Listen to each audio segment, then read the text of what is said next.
Hello जी, अस्सलाम वालेकुम। Welcome back to the class. उम्मीद है आप सब खैर खैरियत से होंगे। अच्छा, आज इंशाल्लाह हम प्रॉपर अपनी लेक्चर्स का स्टार्ट करेंगे। हम आज से ही पर्सनल टैक्स रिटर्न स्टार्ट करेंगे इंशाल्लाह। हमारा पहला सेक्शन जिस तरह हमने लास्ट क्लास में भी डिस्कस किया था, हमारा पहला सेक्शन इंशाल्लाह पर्सनल टैक्सेशन का होगा। इंडिविजुअल के टैक्सेस के बारे में हम इंशाल्लाह डिटेल में पढ़ेंगे। अम, अच्छा, हमारी क्लास का कुछ थोड़े बहुत चीज़ें वो मैं आपको बता दूं। हमारी कोशिश ये होती है कि हम जब क्लास स्टार्ट करते हैं तो पहले 5-7 मिनट जो है हम थोड़ा क्वेश्चन आंसर का सेशन रखते हैं। ताकि इस दौरान ये होता है कि बाकी भी ज्वाइन कर लेते हैं। और हम एंड पे भी 10-12-15 मिनट जितने भी हो सके हम क्वेश्चन आंसर का सेशन रखते हैं। अच्छा, इन द मीन टाइम आप लोगों की तरफ से एक फेवर चाहिए होगा कि आप लोगों ने अपना माइक भी म्यूट रखना है और अपनी वीडियो भी ऑफ रखनी है। जिसका कोई क्वेश्चन हो वो अपना हाथ खड़ा करेगा। एंड मैं जब उसका नाम कॉल करूं तो काइंडली आप फिर अपना माइक अनम्यूट करके आप अपना क्वेश्चन पूछ सकते हैं। और दैट्स इट। आप में से राइट नाउ किसी किस्म का भी क्वेश्चन है टैक्सेशन के हवाले से या कोई किसी चीज़ की कंफ्यूजन है तो प्लीज़ आप अभी पूछ सकते हैं।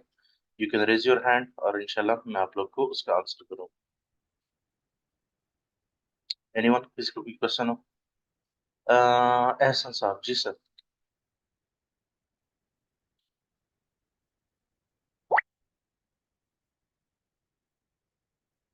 जी एहसन साहब, फरमाएं सर, आपको कोई क्वेश्चन?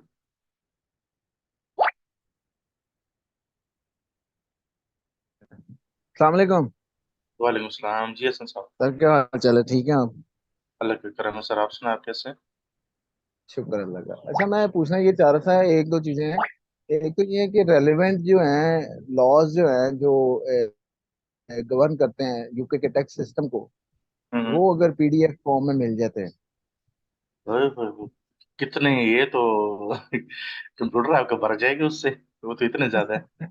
नहीं, रेलेवेंट जो है, मोस्ट रेलेवेंट, जैसे पर्सनल नहीं टैक्स को देखिए, डील करते हैं, मैं जैसे वैट को डील करते हैं। देखिए सर, हमारा देखिए मेरी कोशिश ये होगी कि आप लोग की जिंदगी आसान रहे। आसान इन द सेंस कि आपको चीज भी पता हो, अगर आपको उसको रेलेवेंट इंफॉर्मेशन चाहिए हो वो भी आप मालूम कर सके। और मतलब इन शॉर्ट पहिया चलना चाहिए, ठीक है। अच्छा मकसद अच्छा। ये होता है हमारा। अब पहिया कैसे चलेगा जनाब? एक तो ये कि मेरे पास कुछ नोट्स हैं, वो मैंने कंपाइल किए हुए हैं, तो वो मैं आप लोग को प्रोवाइड करूंगा, ठीक हो गया। जिसमें आप देखो यार, हमने अपना पेपर उससे पास किए हुए साफ बात है, ठीक है ना, वो इस तरह सही के नोट्स है, ठीक है। मतलब जो सही। आपको जरूरत है, पिन पॉइंट रूल्स हम्म। उसमें लिखे हैं, क्या क्या सूरत हाल है। चलें, कोई रेलेवेंट लिंक्स जो हैं वेबसाइट्स वगैरह शेयर मैं कर दें कि मैं ये रेलेवेंट है, मैं यहाँ से आपको मटेरियल मिल जाएगा आपको। मैं आपको पूरी बात बताता हूँ। एक तो नोट्स ये हो गया कि आपके पास एक शॉर्ट हैंड चीज होगी कि अगर एक चीज समझ नहीं आ रही तो क्विकली देख ले, अच्छा इसके बारे में क्या रूल था। सेकेंडली, अगर आप उसकी डेप्थ में जाना चाहते हैं तो उसका एक तरीका है डेटा चेक करने का। हम चेक करेंगे HMRC की ऑफिशियल वेबसाइट्स, ठीक हो गया। अब हम्म HMRC की वेबसाइट से हम चेक कैसे करेंगे? उसका अपना तरीका ऐसा कोई यूनिक नहीं है, गूगल से ही हम सर्च करते हम्म हैं। लेकिन ये है कि हम्म कौन सी वेबसाइट है जो ऑथेंटिक है, जो कि HMRC की हम्म गवर्नमेंट की अपनी है, तो जाहिर बात है, उससे तो हम्म ऑथेंटिक हो नहीं सकती कोई चीज ना। हम्म अच्छा, अगर नॉर्मली ऐसा भी होता है कोई एक आध कोई इस तरह सिनेरियो कि बंदे को उस वेबसाइट से ना क्लियर हो, तो उसके अलावा हम्म बाकी भी हमारे पास अल्टरनेटिव ऑप्शंस है, तो हम वहां से भी देख सकते हैं। लेकिन to be very honest with you, ऐसी कोई चीज आएगी नहीं कि यार आपको HMRC की वेबसाइट अच्छा। से चीज क्लियर ना हो, या बहुत ही कोई कॉम्प्लेक्स ऐसा हम्म शायद ही कोई जिंदगी में कोई एक रेयर दूसरा केस सवाल एक आएगा। और है जी। कि टैक्स लिटिगेशन या जो अपील्स का मैकेनिज्म है, उसके हवाले से कोई मैंने देखा कि आउटलाइन में कोई बुलेट्स नहीं है, तो उस हवाले से भी बताएंगे कि क्या वैसे स्कोप क्या है उधर लिटिगेशन का, यार टैक्स की। ये चीजें बिल्कुल होती हैं। देखिए एहसन भाई, मकसद ये है ना कि आप जो साइट टारगेट कर रहे हैं ना, वो इतनी प्रैक्टिकली वो नहीं है, मतलब फिजिबल नहीं। मैं रीजन आपको समझाता हूँ क्यों। ऐसा नहीं है कि मैं आपको बताऊंगा नहीं, मैं आपको ऑब्वियसली बताऊंगा, लेकिन रीजन मैं आपको बताता हूँ। आप बैठे हुए हैं पाकिस्तान से, ठीक है ना। आपकी यूके में कोई प्रेजेंस नहीं है, ना आपकी कोई फर्म है, ना कोई कंपनी है, ना कोई लॉ प्रैक्टिशनर है, आप कुछ। तो इस तरह की चीजें जो है ना, वो फ्रीलांसर से कोई नहीं करा पाता, टू बी वेरी ऑनेस्ट। हम्म कि HMRC के साथ आप मेरे ब्याह पे डील करो, ये वो, आप HMRC से कैसे डील करोगे? ना तो आप टैक्स एजेंट हो, ना वो आपका क्लाइंट रजिस्टर्ड है HMRC के पास, तो आप किस बेसिस पे करोगे? ठीक है, कर सकते हो। ठीक होगा। जिस तरह पेनल्टीज वगैरह हम्म। अगर आ जाती है वो आप यहाँ से भी कर सकते हो, उसका मसला नहीं है। उसके अपने फॉर्म्स होते हैं, वो डाउनलोड करे, वो फिलअप करे, क्लाइंट को कहे भाई ये बाई पोस्ट HMRC को आप भेज दो, सिंपल। हम्म। ठीक है, तो जो चीज ठीक है। आप कह रहे हैं ना, ठीक हो। पर्सनल टैक्स के रिलेटेड हो गया, हम्म। कॉर्पोरेशन टैक्स हो गया, हम्म। वैट हो गया, इस तरह की जो चीजें होती हैं, तो वो मैं आपको बिल्कुल बता दूंगा कि यार अगर किस तरह लेट पेनल्टी फाइल हो गई है आपके ऊपर, या अगर आप अपील करना चाहते हो तो कैसे करेंगे, उसके लिए क्या डॉक्यूमेंट चाहिए होगा, तो वो सारी चीजें वो मैं ओके। आपको दिखाऊंगा, उसका मसला नहीं। ठीक है। ओके। ओके। और thank you, thank you, thank और यू। अच्छा, सेकंड हैंड रेज है एहसन नसीर साहब।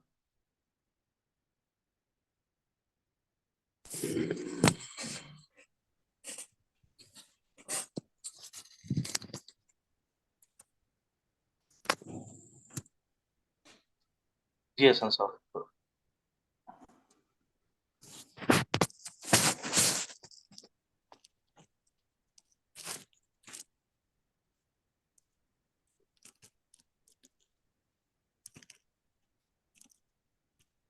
अच्छा नसीर साहब, आप क्वेश्चन पूछेंगे या हम आगे चलें?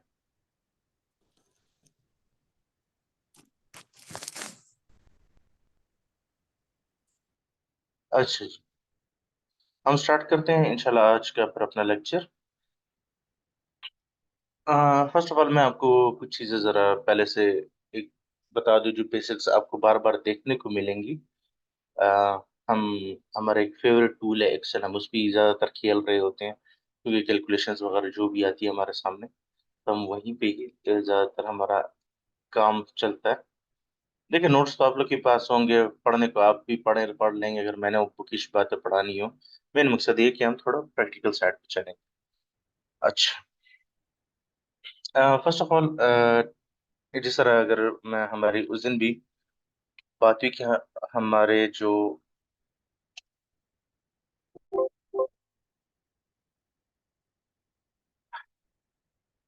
अच्छा, जो हमारे पास टाइप ऑफ टैक्सेस है ना, जिनको हम मोस्टली कवर करेंगे यहाँ पर, उसमें तो अ, पहला जो हमारे पास आएगा वो होगा पर्सनल टैक्स। ठीक है। दूसरा हमारे पास आएगा हमारा प्यारा सा कॉरपोरेशन टैक्स।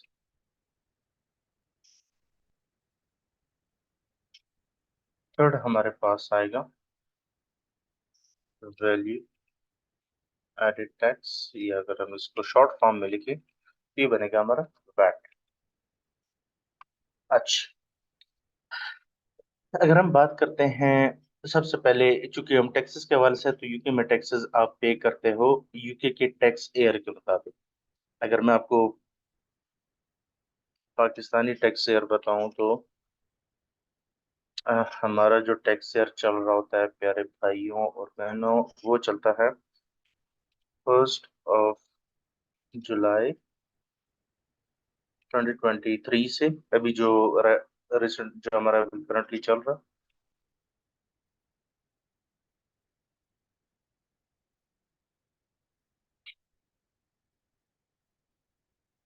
टू 30 जून 2024। अभी पाकिस्तान में करंटली ये टैक्स ईयर चल रहा है। अच्छा, अगर हम बात करते हैं यूके टैक्स ईयर की, तो यूके टैक्स ईयर जो हमारा चलता है वो है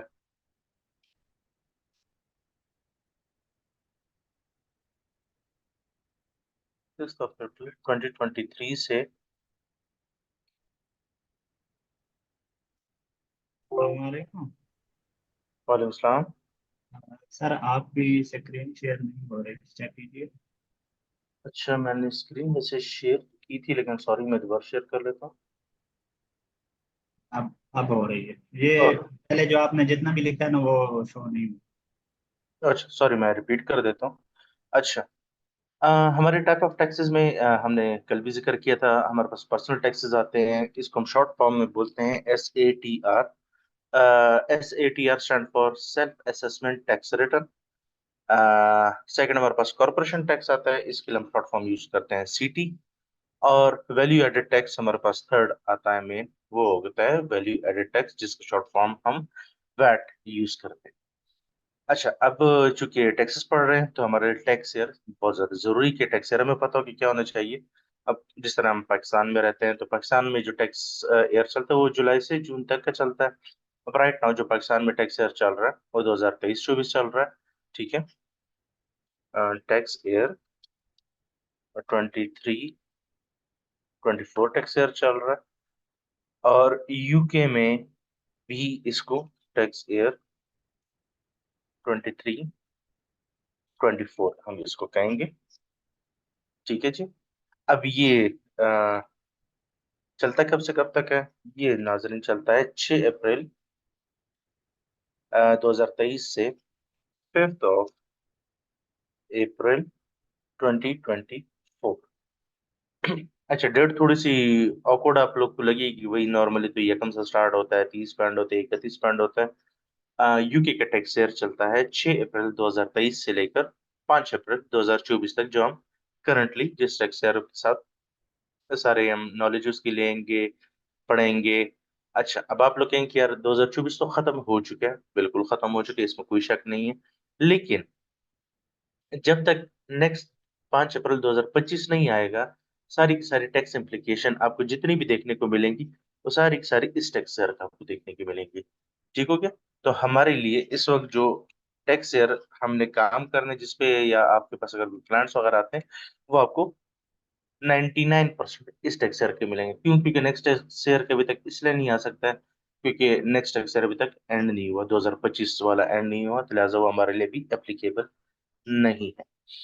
अच्छा, अब हमने जैसे जिक्र किया, हमारा पहला टारगेट होगा पर्सनल टैक्स रिटर्न।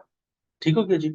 अब पर्सनल टैक्स रिटर्न में हम अपनी जो हमारी बेसिक जो हमारी इनकम्स आएंगी, जिनको हम मेजॉरिटी तौर पर देखेंगे, तो अगर हम यहाँ पे बात करते हैं पर्सनल टैक्सेस में जो हम कंटेंट्स देखेंगे, वो प्यारे भाई हमारे पास आएगी एम्प्लॉयमेंट इनकम आएगी,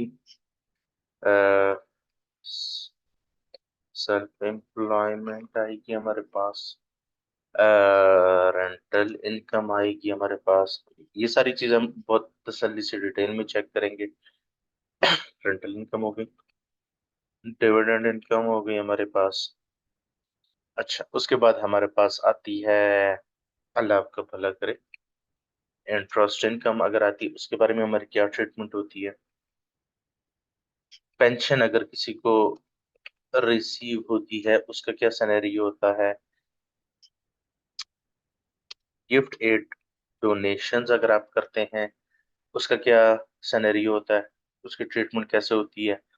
अच्छा, employment, self employment, rental, dividend, foreign income, अगर आपकी फॉरेन इनकम है उसकी क्या ट्रीटमेंट होगी हमारे पास।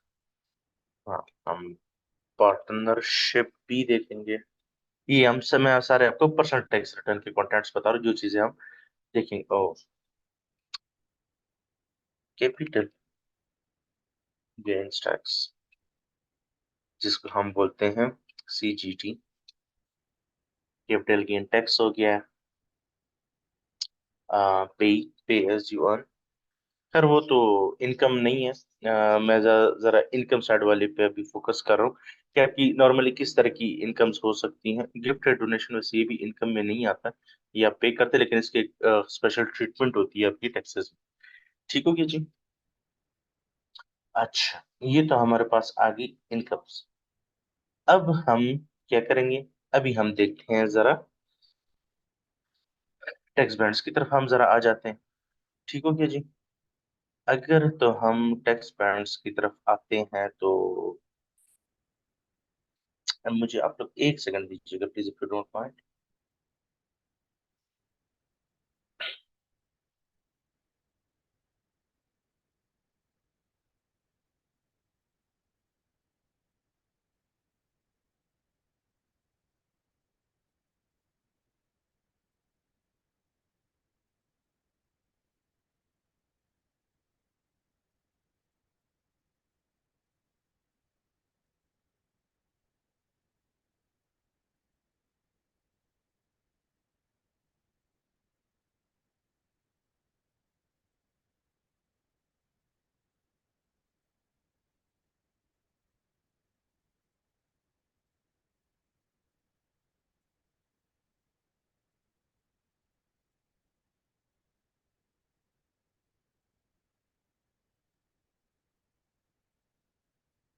सॉरी। अच्छा। अ, अब हमारे पास इस टैक्स ईयर में, जो कि हमने अभी टैक्स ईयर यहाँ पे हमने डिस्कस किया, हम इसको अपने साथ जरा यहाँ पे लिख भी लेते हैं ताकि हमें याद भी रहे साथ साथ। प्यारे भाइयों, ये हमारा होगा टैक्स। ठीक हो गया जी। अब इस टैक्स ईयर में जो आपकी इनकम्स आएंगी उस पर टैक्सेस कैसे लगेंगे। फॉर एग्जाम्पल, जो हमने जिक्र किया कि भाई एम्प्लॉयमेंट इनकम आ रही है, self employment, rental income, dividend income, interest income, ये सारी जितनी तरह की भी हमारे पास इनकम्स आ रही हैं, इनके टैक्सेस अप्लाई इन पे कैसे हों। तो प्यारे भाई, हमारे पास जो टैक्स बैंड्स हैं, हमारे पास आता है बेसिक टैक्स बैंड आता है।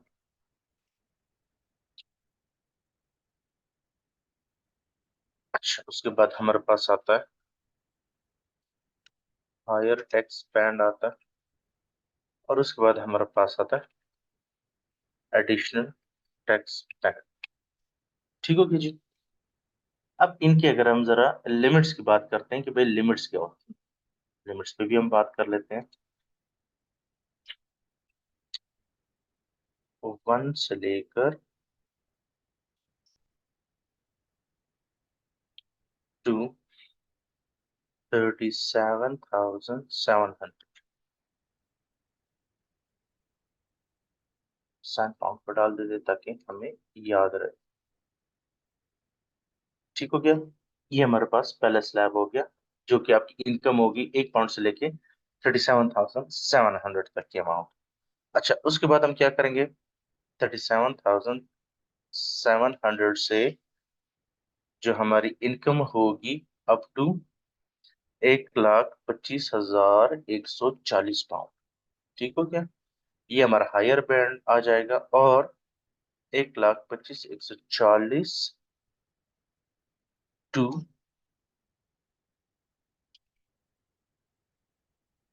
सो, मतलब आगे की जितनी भी इनकम होगी वो हमारे पास आएगी एडिशनल टैक्स बैंड। ठीक हो गया जी। अब ये तो हमारे पास आगे हमारे टैक्स बैंड्स। अब इस पे टैक्स रेट्स जो अप्लाई होंगे ना, वो भी जरा देख लेते हैं।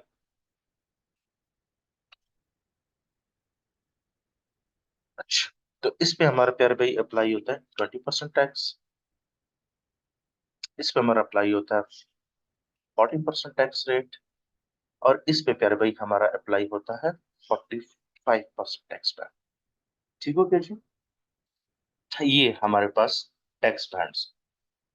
आपकी जितनी भी इनकम होगी इस टैक्स ईयर में 6 अप्रैल 2023 से लेकर 5 अप्रैल 2024 तक, ख्वाह वो आपकी रेंटल इनकम हो, चाहे वो एम्प्लॉयमेंट इनकम हो, चाहे वो डिविडेंड, इंटरेस्ट, पार्टनरशिप इनकम, कोई भी जितनी भी आपकी इनकम्स होंगी उन सबको एक्यूमुलेट किया जाएगा, मतलब उनको ऐड किया जाएगा, उनसे एक फिगर बनाई जाएगी, और उस फिगर को आप देखेंगे कि आपकी कौन से स्लैब में आप फॉल करते हैं, और उसी स्लैब के मुताबिक आप पे टैक्स अप्लाई होता है।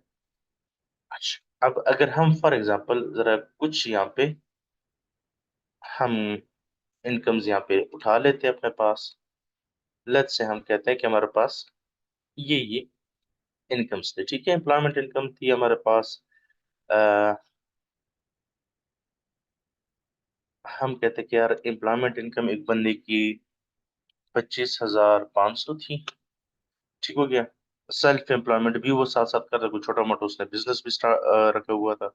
हम कहते हैं पूरे साल में 15,000 पाउंड का उसे वहां से प्रॉफिट हुआ है, और उसके बाद उसकी कोई रेंटल प्रॉपर्टी भी थी, और उसको रेंटल इनकम हम कहते हैं 5,000 पाउंड का हुआ। ठीक हो गया।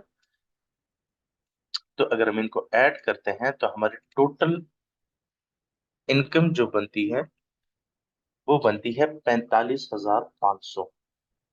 तो अब अगर हम देखें तो भाईजान, आप ये वाला स्लैब क्रॉस कर रहे हो, सीड हो रहे हो, आप हायर बैंड में आ रहे हो।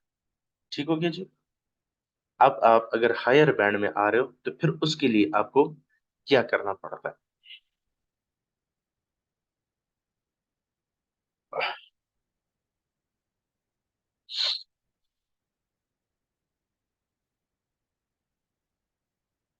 अब अगर हम इस पे अपने टैक्सेस अप्लाई करते हैं तो प्यारे भाई, पहला टैक्स बैंड जो है वो आपका जाता है 37,700 तक।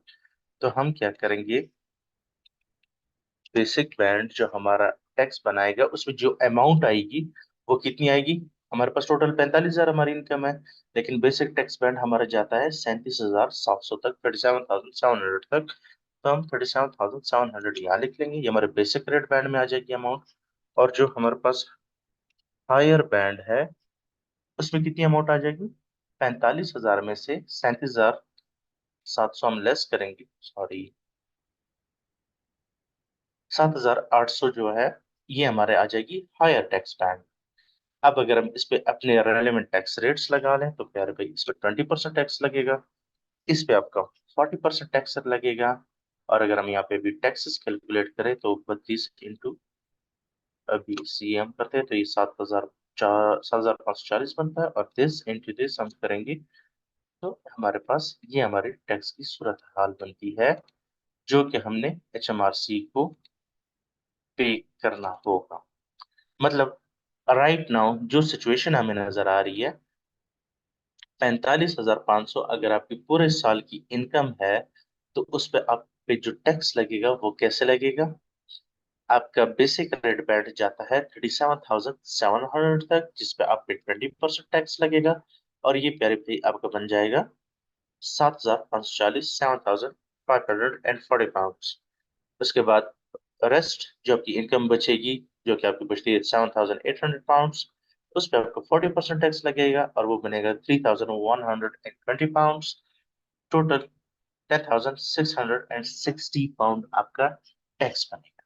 ठीक हो क्या। यहाँ पे अभी हम एक छोटी सी चीज और ऐड करते हैं। अब जिस तरह आपको, अगर किसी को पाकिस्तानी टैक्स की भी नॉलेज है, ऑब्वियसली थोड़ा बहुत हर किसी को ही होगा, तो अगर आप देखें तो हमारे पाकिस्तान में भी ये रूल है कि आपकी अगर एम्प्लॉयमेंट इनकम है, अगर आप जॉब करते हैं, तो आपकी जो टोटल सालाना सैलरी होती है ना, एनुअल सैलरी, उसमें पहले जो 6 लाख होते हैं ना, उस पे आप पे टैक्स नहीं लगता है। वो टैक्स फ्री अमाउंट आप उसको कह सकते हैं आप। और आई बिलीव जो आपका अगर कोई बिजनेस है तो उसके लिए भी कोई टैक्स फ्री का स्लैब है, आई डोंट नो कितना है, 4 लाख समथिंग है, मुझे एग्जैक्ट नहीं पता सही, लेकिन एक टैक्स फ्री स्लैब आपके पास होता है, एक एक अमाउंट। तो यहाँ यूके में भी, अब जो कि पाकिस्तान में थोड़ा सा डिफरेंट ऐसा है, जितना मेरी नॉलेज में, आई एम सॉरी, मैं बहुत क्या कहते हैं ना, इलिटरेट हूँ पाकिस्तानी टैक्सेस के हवाले से। जिस तरह अगर पाकिस्तान में, जितना मेरे माइंड में, कि मतलब एम्प्लॉयमेंट इनकम के लिए अलग एक एग्जाम्प्ट स्लैब है 6 लाख वाला, और अगर आपका कोई बिजनेस वगैरह है तो उसके लिए डिफरेंट स्लैब है, अमाउंट डिफरेंट है। लेकिन यूके में ऐसा नहीं होता है। यूके में ख्वाह आपकी एम्प्लॉयमेंट इनकम है, आपका कोई बिजनेस है उसकी इनकम आ रही है, इंटरेस्ट इनकम है, डिविडेंड इनकम है, वट एवर कोई भी आपकी इनकम है,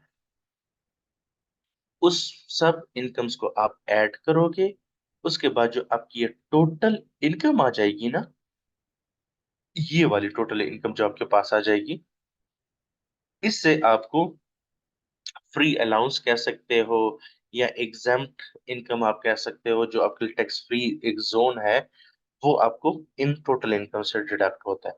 अच्छा, अब यूके में उसको जो वो टर्म यूज की जाती है उसे बोलते हैं पर्सनल अलाउंस। अब पर्सनल अलाउंस, इसका कॉन्सेप्ट ये होता है कि यूके में एक इंडिविजुअल अगर इस टेक्सचर में रह रहा है तो एक इंसान को कम से कम इतनी अमाउंट चाहिए होती है बेसिक रहने सहने की। रियलिस्टिक है नहीं है वो एक डिबेटेबल बात है। वो है 12,570 पाउंड। ठीक हो गया। 12,570 पाउंड जो है ये आपका पर्सनल अलाउंस है। मतलब कि इस इनकम पे आपको टैक्स नहीं देना पड़ेगा। तो हमने अभी जो एग्जांपल स्टार्ट की थी, जिसमें हमारे पास एम्प्लॉयमेंट इनकम 25,500 थी, सेल्फ एम्प्लॉयमेंट इनकम 15,000 थी, रेंटल इनकम 5,000 थी, टोटल इनकम हमारी बनी थी 45,500 पाउंड, 45,500 पाउंड। और उससे हमने अब ये अपना पर्सनल अलाउंस लेस करना।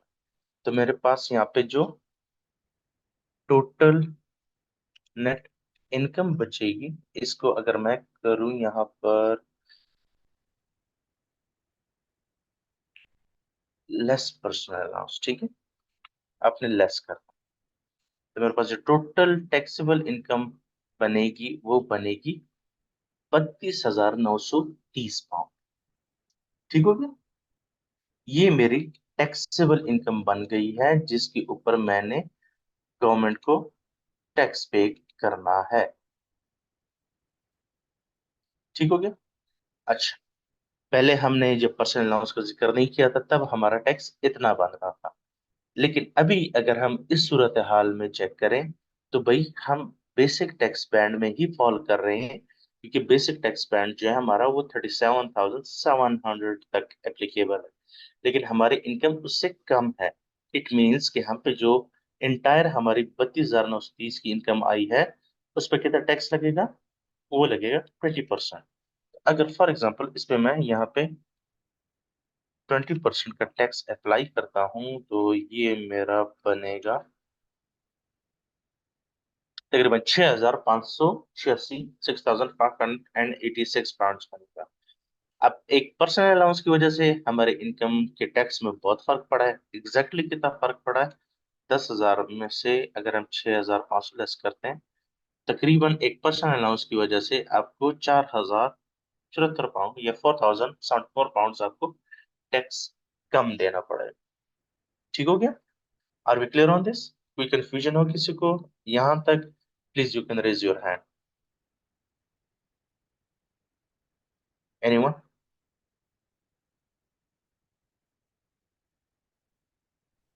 All clear sir.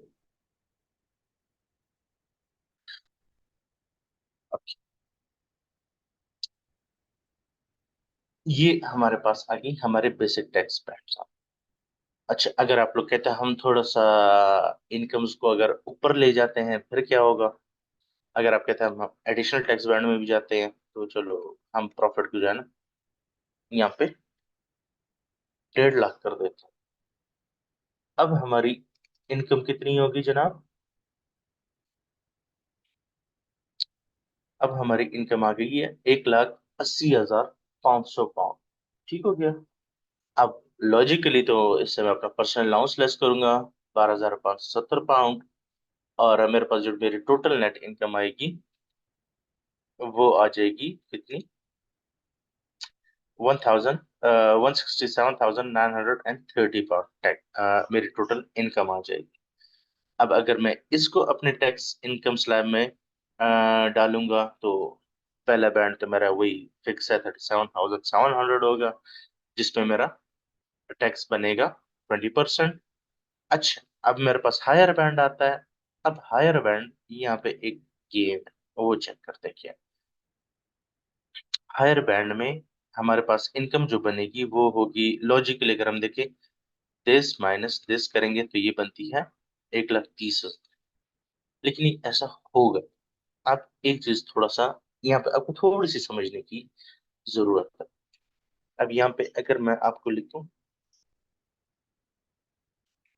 Allowed amount, एक किस्म की अलाउड अमाउंट जो होगी ना वो उस टैक्स स्लैब में कितनी है मैं आपको बताता हूँ।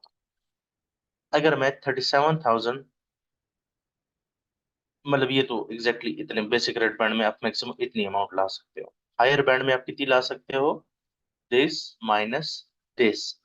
लॉजिकली देखिए, हायर बैंड आपके पास कब कितना है, 37,700 से लेके 1,25,140 तक है। तो इसके दौरान अमाउंट कितनी बनती है, 87,440 पाउंड। Make sense? मतलब अगर आपकी इनकम बहुत ज्यादा है तो आपके हायर बैंड में मैक्सिमम इतनी अमाउंट आ सकती है, क्योंकि बैंड कब से कहाँ से स्टार्ट हो रहा है, 1 से तो नहीं स्टार्ट हो रहा ना, 37,700 से स्टार्ट हो रहा है। 37,700 से लेकर 1,25,140 पाउंड तक की जो अमाउंट बनती है वो बनती है 87,440 बनती है। लेकिन यहाँ पे हमारे हायर बैंड में कितना है, 1,30,000, तो हम 1,30,000 नहीं ले सकते, हम कितनी लेंगे, 87,440 पाउंड लेंगे। और यहाँ पे हमें फिर मजबूरन अपने एडिशनल बैंड की तरफ जाना पड़ेगा। अब बाकी तो जब एडिशनल बैंड में तो भाई सिंपल सीन है, ऊपर की जितनी भी अमाउंट है, चाहे वो 1 लाख है, 2 लाख या 50 लाख है, जितनी भी है, इट डजेंट मैटर, सब पे स्ट्रेट टैक्स लगेगा। तो हम क्या करेंगे, अपनी टोटल नेट इनकम में से बेसिक रेट बैंड भी लेस कर दिया, हायर बैंड भी लेस कर दिया, मतलब 1,25,000 हमने लेस, 1,25,140 लेस कर दिया, रिमेनिंग 42,000 हमारे पास बचा। इस पे हमने 45% टैक्स रेट अप्लाई करना है। और प्यारे भाई, ये बन जाएगी आपकी इनकम इतनी। और अगर इसको थोड़ा सा नीचे कर लेता हूँ तो हमें 1,67,930 पे जो टैक्स पे करना है वो होगा 61,771 पाउंड। हाँ जी, कैसा थी? कोई मजा आया? मुझे आप लोग ये चीज बताएं, ये जो मैं ये वाली चीज की है, ये इसकी आप लोग को समझ आई है?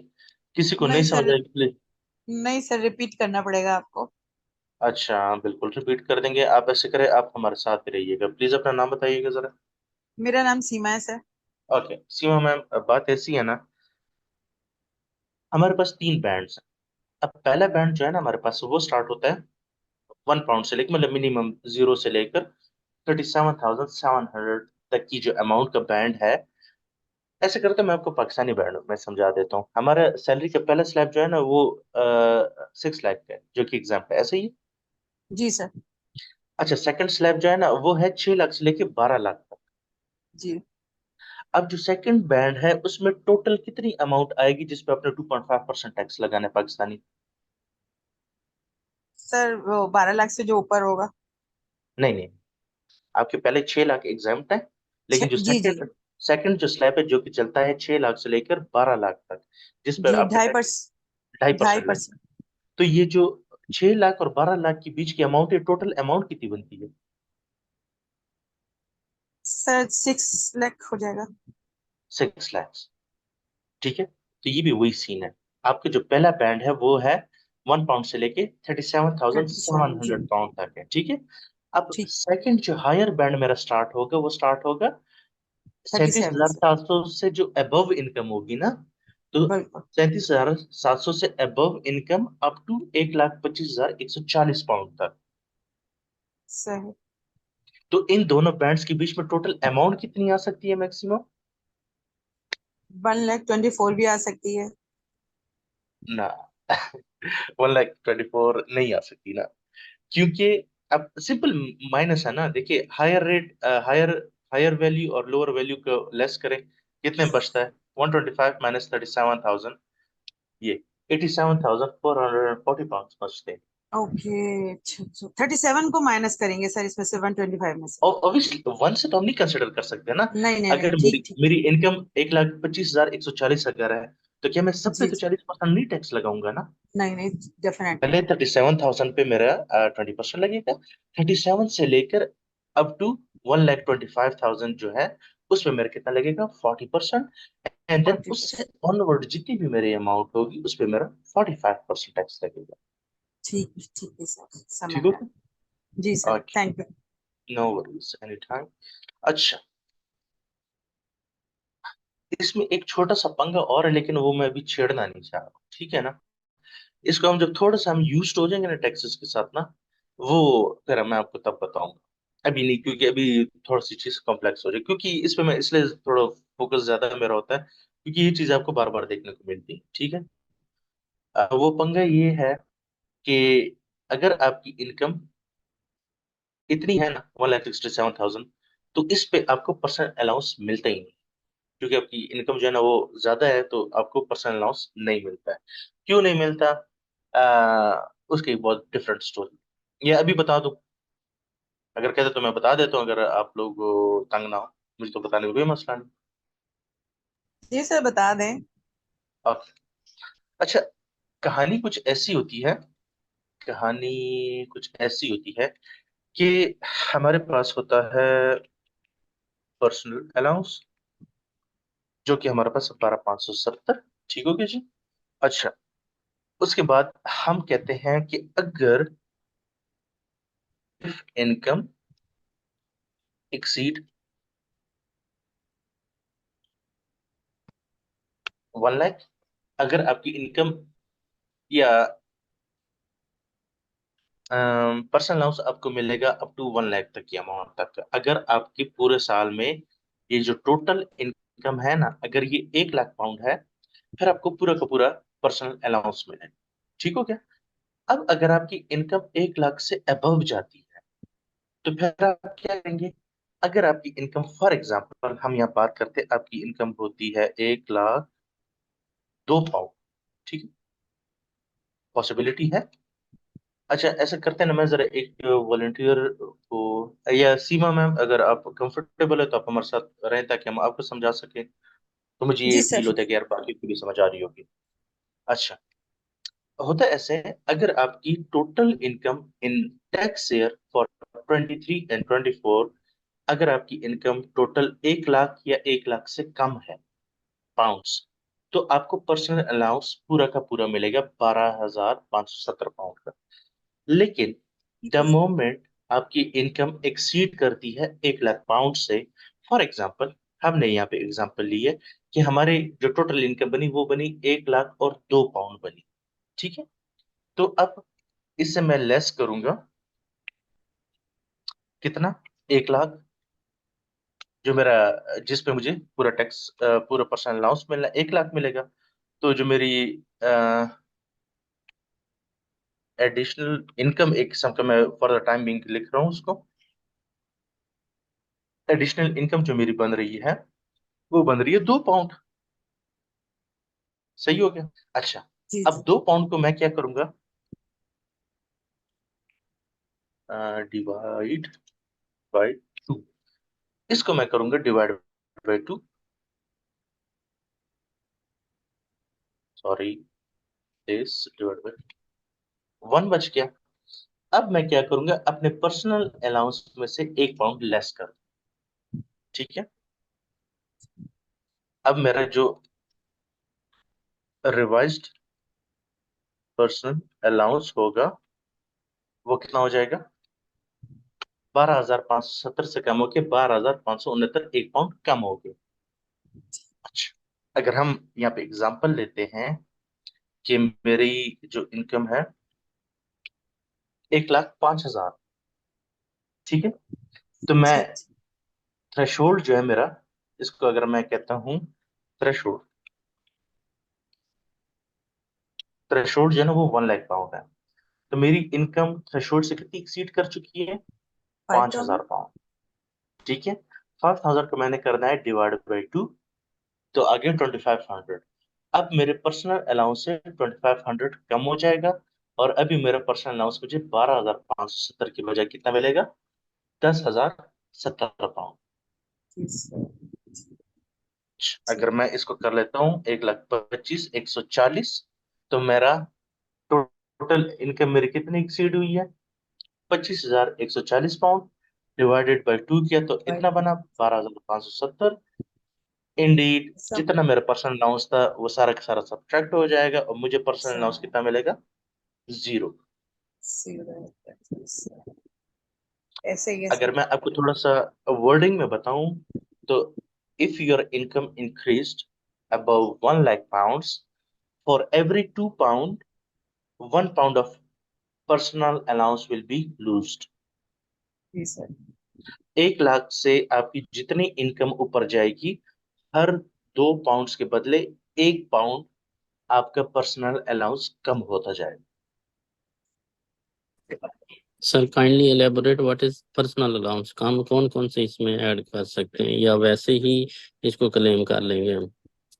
पर्सनल अलाउंस सर ऐसी चीज है कि आप जब भी अपने टैक्स रिटर्न बनाएंगे, आपकी जितने भी सोर्सेज ऑफ इनकम हो, बेशक वो 1 हो या 5 हो या 10 हो, आपको एचएमआरसी ने एक ये टैक्स फ्री अमाउंट दी हुई है कि भाई इतनी अमाउंट पे मैं आपसे टैक्स नहीं लूंगा। आप क्लास का स्टार्ट से थे, अभी ज्वाइन किया आपने? Sorry, just asking. Sorry I was late, मेरा जो लिंक है वो काम नहीं कर रहा था किसी वजह से। ओके, दैट्स व्हाई आपको समझ नहीं आई। मसला ये है, जिस तरह हमारे पाकिस्तान में सेलेक्ट पर्सन के लिए पहला स्लैब एग्जाम होता है कि पहले 6 लाख की अमाउंट पे आपको टैक्स नहीं अप्लाई होता, इस तरह यूके में भी एक टैक्स एग्जेम्प्ट ब्रैकेट है आपके लिए कि पूरे साल में आपकी जितनी भी इनकम होगी ना, ये ऐसे, जिस तरह अगर आपको फॉर एग्जांपल देंगे, हमारी एम्प्लॉयमेंट इनकम आ रही थी, सेल्फ एम्प्लॉयमेंट इनकम थी, रेंटल इनकम थी, तो मेरी टोटल पूरे साल में जो इनकम बनी थी 1,80,000 थी। और उस 1,80,000 से एक फिक्स अमाउंट मैं लेस कर सकता हूँ 12,570, जो कि HMRC ने लिखा हुआ है कि ये हमारी तरफ से आपके लिए एक टैक्स इंसेंटिव है। इतनी अमाउंट पे आप टैक्स ना दे, तो 1,80,000 में से 12,570 लेस करो, और रिमेनिंग जो अमाउंट बची है इन पे आपने tax. Okay sir, I got. ठीक, आगे। अच्छा, थैंक यू। सर मेरा एक सवाल है। जी फरमाए। सर ये तो पर्सनल के ऊपर है, वो बता रहे हैं ना अभी आप, सब कॉर्पोरेट लेवल पे तो नहीं बता रहे ना? नहीं, अभी तकरीबन 1 महीने तक हम कंपनी का ना जिक्र करेंगे, ना कंपनी का नाम लेंगे, ना हमारी किसी एग्जांपल में कंपनी का आप लोग इन्वेस्टमेंट नहीं करेंगे। हम जी इंटायरली जी इंडिविजुअल टैक्सेस को डील करेंगे, ठीक हो? ठीक, यानी हम वहाँ के अगर किसी इंडिविजुअल पर्सन का टैक्स फाइल करते हैं तो ये उसके लिए है सब कुछ? Exact, exact. Okay sir, okay sir. अच्छा, असद नबील साहब, आपको कोई क्वेश्चन है? हेलो। जी सर, फरमाए। हाँ, सर मेरा क्वेश्चन ये था कि अगर हिंदी की सर आपकी आवाज बहुत स्लो आ रही है, काइंडली जरा माइक से कीजिएगा। मेरा क्वेश्चन ये था कि अगर किसी पर्सन की इनकम जो है वो ड्यूरिंग द ईयर जो है टोटल इनकम है वो 12,570 से नीचे रहती है, तो एग्जम्पशन टैक्स होगा टोटल उसका, और अगर उसका एम्प्लॉयर ने टैक्स काट लिया तो वो उसको रिफंड होगा फिर? सर समझ ही नहीं आ रहा क्या पूछ रहे हैं। सॉरी, मुझे जो समझ आ रही आप कह रहे हैं कि अगर आपकी इनकम 12,570 से भी कम हो तो आप पर्सनल अलाउंस लेस करोगे तो क्या आपका रिफंड बनेगा, ऐसे ही कह रहे हैं आप? जी वही क्वेश्चन। नहीं, आपकी अगर आपकी इनकम 12,570 से कम है तो आपको पर्सनल अलाउंस भी उतना ही मिलेगा जितनी आपकी इनकम है। इन शॉर्ट कहने का मकसद है कि personal allowance will never made a refund. Sir मैं इसको कुछ एक्सप्लेन करना चाहूँगा इजीली, आसान वर्ड्स में अगर इजाज़त दें तो। जी फरमाएं। मतलब हम इसको, जैसे हमारे पाकिस्तान में टैक्स स्लैब होते हैं, हम्म। ये 6 लाख तक एग्जेम्प्ट होता है, फिर 6 से 8 लाख 2.5 लाख है, 2.5% है। तो हम इसको ऐसा कह सकते हैं कि अगर आपकी इनकम 1 लाख पाउंड तक है तो 1 पाउंड से लेके 12,570 तक एग्जेम्प्ट है, फिर हम्म। 12,571 से 37,700 तक 20% है, और रिमेनिंग फिर अगले 2 स्लैब हैं। एग्जैक्टली ऐसा ही है। जी सर, थैंक यू। और अच्छा, सदाकत साहब आप फरमाएं। सर मेरा क्वेश्चन ये है कि पर्सनल अलाउंस कब जीरो हो जाएगा? कितनी अमाउंट होगी मैक्सिमम? 1 लाख से कितनी अबव होगी तो ये पर्सनल अलाउंस जीरो? अब मैंने, अच्छा मुझे पहले आप ये बताएं कि मैंने आपको जो एक लाइन बोली, for every 2 pounds 1 pound of personal allowance will be lost, तो जी। सही है। अब 1 लाख से अबव मैं कितनी अमाउंट एक्स्ट्रा लूं कि मेरा पर्सनल अलाउंस जीरो हो जाए? तो आप तो सिंपल सर क्या इसका करें, आप सिंपल इसका 12,570 का मल्टीप्लाई बाय 2 करें, जो कि बनता है 25,000। जी जी 25,140। तो अगर मेरी इनकम 1,25,140 होगी, तो उससे अगर मैं अपना थ्रेशोल्ड लेस करूंगा 1 लाख, तो मेरी इनकम बचेगी 25,140, डिवाइड बाय मैंने 2 किया तो 12,570 बना। तो पर्सनल अलाउंस मेरा 12,570 है। अबव इनकम जो बन रही थी वो भी 12,570 बन रही, तो मेरा revised personal allowance zero. Zero. जी ठीक है, थैंक यू। ओके, अच्छा जी। ये तो हमने सारा देख लिया कि टैक्स स्लैब्स हमारे कैसे होते हैं, हमारे टैक्स रेट्स कैसे हम पे अप्लाई होते हैं। अच्छा, यहाँ पे हम आपको थोड़ा सा एक ट्विस्ट और डालते हैं। ट्विस्ट ये है कि ये जो टैक्स रेट्स आपको सारे नजर आए हैं ना, ये आपकी इन तमाम इनकम पे इसको हटा के कैपिटल गेन टैक्स, इसको हम कर लेते हैं रेड हाईलाइट। यार कुछ ज्यादा डार्क हो गई, थोड़ा सा हल्का सा कर, इस पे अप्लाई नहीं होगा। और डिविडेंड इनकम्स पे ये टैक्स रेट्स अप्लाई नहीं होंगे, 20%, 40% और 45%। ठीक हो गया जी? क्यों नहीं अप्लाई होंगे? क्योंकि कैपिटल गेन टैक्स के अपने टैक्स रेट्स हैं, वो जब हम इंशाल्लाह कैपिटल गेन टैक्स की तरफ आएंगे तो वहां पे हम उसको आराम से डिटेल में सारा कुछ हम देखेंगे, ठीक हो गया। और डिविडेंड इनकम पे कर लिए, अपना माइक म्यूट कर दीजिएगा प्लीज। एंड ऑनवर्ड प्लीज, जिसका भी कोई क्वेश्चन हो आप अपना हाथ खड़ा कीजिएगा, तो मैं आपका नाम खुद ही कॉल करूंगा, तो आप अपना क्वेश्चन पूछ लीजिएगा, ठीक है। तो इससे होता है तो थोड़ा क्लास का एक डेकोरम रहे तो अच्छा रहता है। अच्छा जी, अब अगर मैं इन चीजों को यहाँ से उठाकर कॉपी कर लेता हूँ और इनको मैं ले जाता हूँ एक दूसरी स्क्रीन पर, ताकि हमें डिविडेंड इनकम भी समझ आ जाए। मसला कोई नहीं है डिविडेंड इनकम में, बस उसके टैक्स रेट्स थोड़े डिफरेंट, ठीक है। अगर आपकी जो सिर्फ और सिर्फ डिविडेंड इनकम हो, ठीक है, डिविडेंड इनकम आपकी कब आ सकती है? अगर एक इंडिविजुअल ने किसी कंपनी में, चाहे वो लिमिटेड कंपनी हो, पब्लिक लिमिटेड कंपनी हो, वट कोई भी कंपनी हो, उससे उसको डिविडेंड अगर आ रहा हो तो सिर्फ उसके डिविडेंड इनकम पे टैक्स रेट अप्लाई होंगे। अगर उसके डिविडेंड इनकम फॉल करते हैं इस बेसिक रेट बैंड में, तो उस पे टैक्स अप्लाई होगा 8.75%, ठीक हो, सॉरी 8.75%। और जो अगर हायर बैंड में आपके डिविडेंड्स फॉल करेंगे, सिर्फ डिविडेंड इनकम्स, ठीक, बाकी इनकम्स को इस साथ इंक्लूड नहीं करना है, इसको आपने सेपरेट रखना है। 33.75 आपका हायर बैंड आ जाएगा, और जो एडिशनल टैक्स बैंड होगा 39.35% आपके पास है। ठीक हो गया, ये अप्लाई होगा सिर्फ और सिर्फ आपके प्यारे भाई और बहनों डिविडेंड इनकम। Make sense? किसी को कोई कंफ्यूजन यहाँ तक? Please you can raise your hand. नहीं सर, कोई कंफ्यूजन।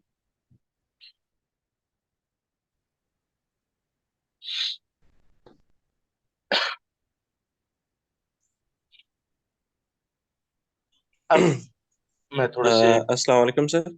वजाद साहब, please I am really sorry, मैं थोड़ा सा रेज हैंड का ऑप्शन यूज कर लिया करें please, if you don't mind. Sorry, yes sir.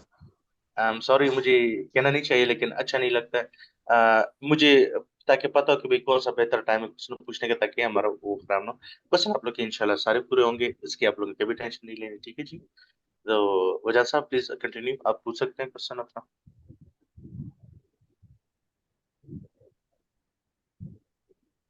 Sir, dividend income के बारे में थोड़ी सी इंफॉर्मेशन चाहिए थी। जी जी फरमाएं सर, किस तरह की इंफॉर्मेशन? ये बेसिकली कौन सी इनकम होती है जिसपे ये टैक्सेस जो है वो कम होते हैं?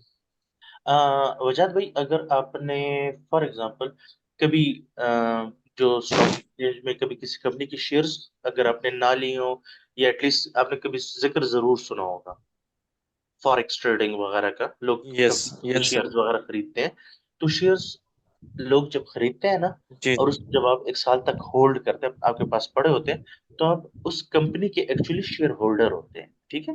तो वो कंपनी के जब फाइनेंशियल ईयर एंड होता है, वो अपने जी अकाउंट्स प्रिपेयर करते हैं, तो उनको जो कंपनी की जो प्रॉफिट हुआ होता है, तो उन प्रॉफिट में कुछ हिस्सा होता है वो अपने शेयर होल्डर्स के बीच में बांटा जाता है, क्योंकि ऑब्वियसली उन्होंने पैसे लगाए होते हैं, रिटर्न तो उनको आप दोगे, तो वो रिटर्न जो होता है ना उसको आप डिविडेंड्स कहते हैं, ठीक जी जी। है। Anything else? ठीक, बहुत बहुत शुक्रिया, बहुत बहुत शुक्रिया। शहबाज महमूद साहब जी, आपका नाम?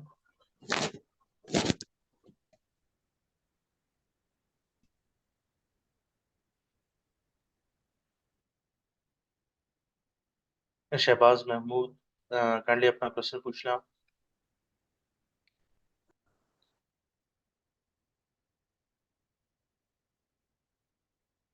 ओके, अच्छा, ये हमारी होगी डिविडेंड इनकम। अब यहाँ पे एक छोटा सा ट्विस्ट हम आपको और भी देना पसंद करेंगे। वो छोटा सा ट्विस्ट हमारे पास क्या होगा? वो आपका ये होगा कि आपकी जो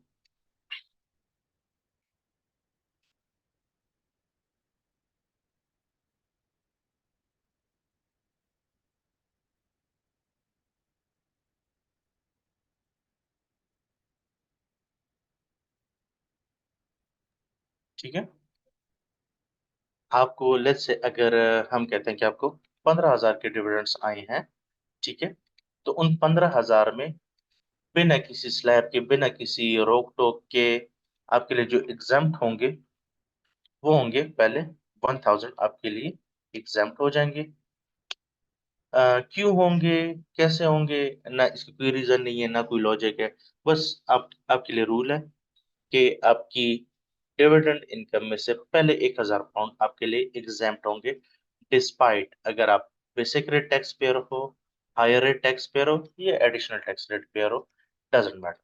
तो आपके जो डिविडेंड्स बचेंगे 14,000, तो ये 14,000 जो डिविडेंड्स होंगे ना, इन पे ये टैक्स रेट्स अप्लाई करेंगे। फिर आप उसके मुताबिक देखना है कि भाई आप किस बैंड में फॉल हो रहे हो। यहाँ पे हमें नजर आ रहा है कि हम बेसिक रेट बैंड पे फॉल हो रहे हैं, तो इस पे हमारा सिंपल 8.75 का टैक्स रेट लगेगा। और अगर हम टैक्स कैलकुलेट करते हैं तो 15,000 के डिविडेंड पे आपने 1,225 पाउंड का टैक्स पे करना पड़ेगा। ठीक हो गया। अच्छा, ये हो गया हमारे पास डिविडेंड इनकम के आपके फर्स्ट 1,000 डिविडेंड्स जो होंगे वो एग्जैम्प्ट होंगे। अच्छा, उसके बाद हम थोड़ा सा एक और छोटी सी चीज को भी अगर हम यहाँ पे डिस्कस कर ले तो ज्यादा बेहतर रह जाएगा हमारे पास। वो क्या है, इसका हम थोड़ा सा यहाँ पे ले आते हैं। सेकंड हमारे पास एक और चीज आएगी, वो होगी इंटरेस्ट इनकम। ठीक हो गया। अब इंटरेस्ट इनकम अगर हमारे पास है तो इंटरेस्ट इनकम पे तो जारी बात ये टैक्स रेट्स नहीं अप्लाई होंगे, उस पे तो वही नॉर्मल वाले टैक्स रेट्स अप्लाई होंगे, क्योंकि मैंने आपको पहले भी बताया कि आप पर तमाम जो पिछले हमने ये टैक्स रेट्स पढ़े, ये 20, 40, 45, ये तमाम जो सोर्सेज ऑफ हमारे इनकम है उन पे अप्लाई होंगे। सिर्फ और सिर्फ डिविडेंड्स के लिए टैक्स रेट्स डिफरेंट है। ठीक है। तो इंटरेस्ट इनकम में भी एक छोटी सी चीज है, मैं आपको बता देता हूँ, लेकिन ये याद रखिए कि इंटरेस्ट इनकम पे भी 20, 40 एंड 45 वाले टैक्स रेट्स अप्लाई होते हैं। ठीक है। वो क्या है, first 1,000 of interest income will be exempt for basic rate taxpayer। ठीक है। और first 500 of interest income will be exempt for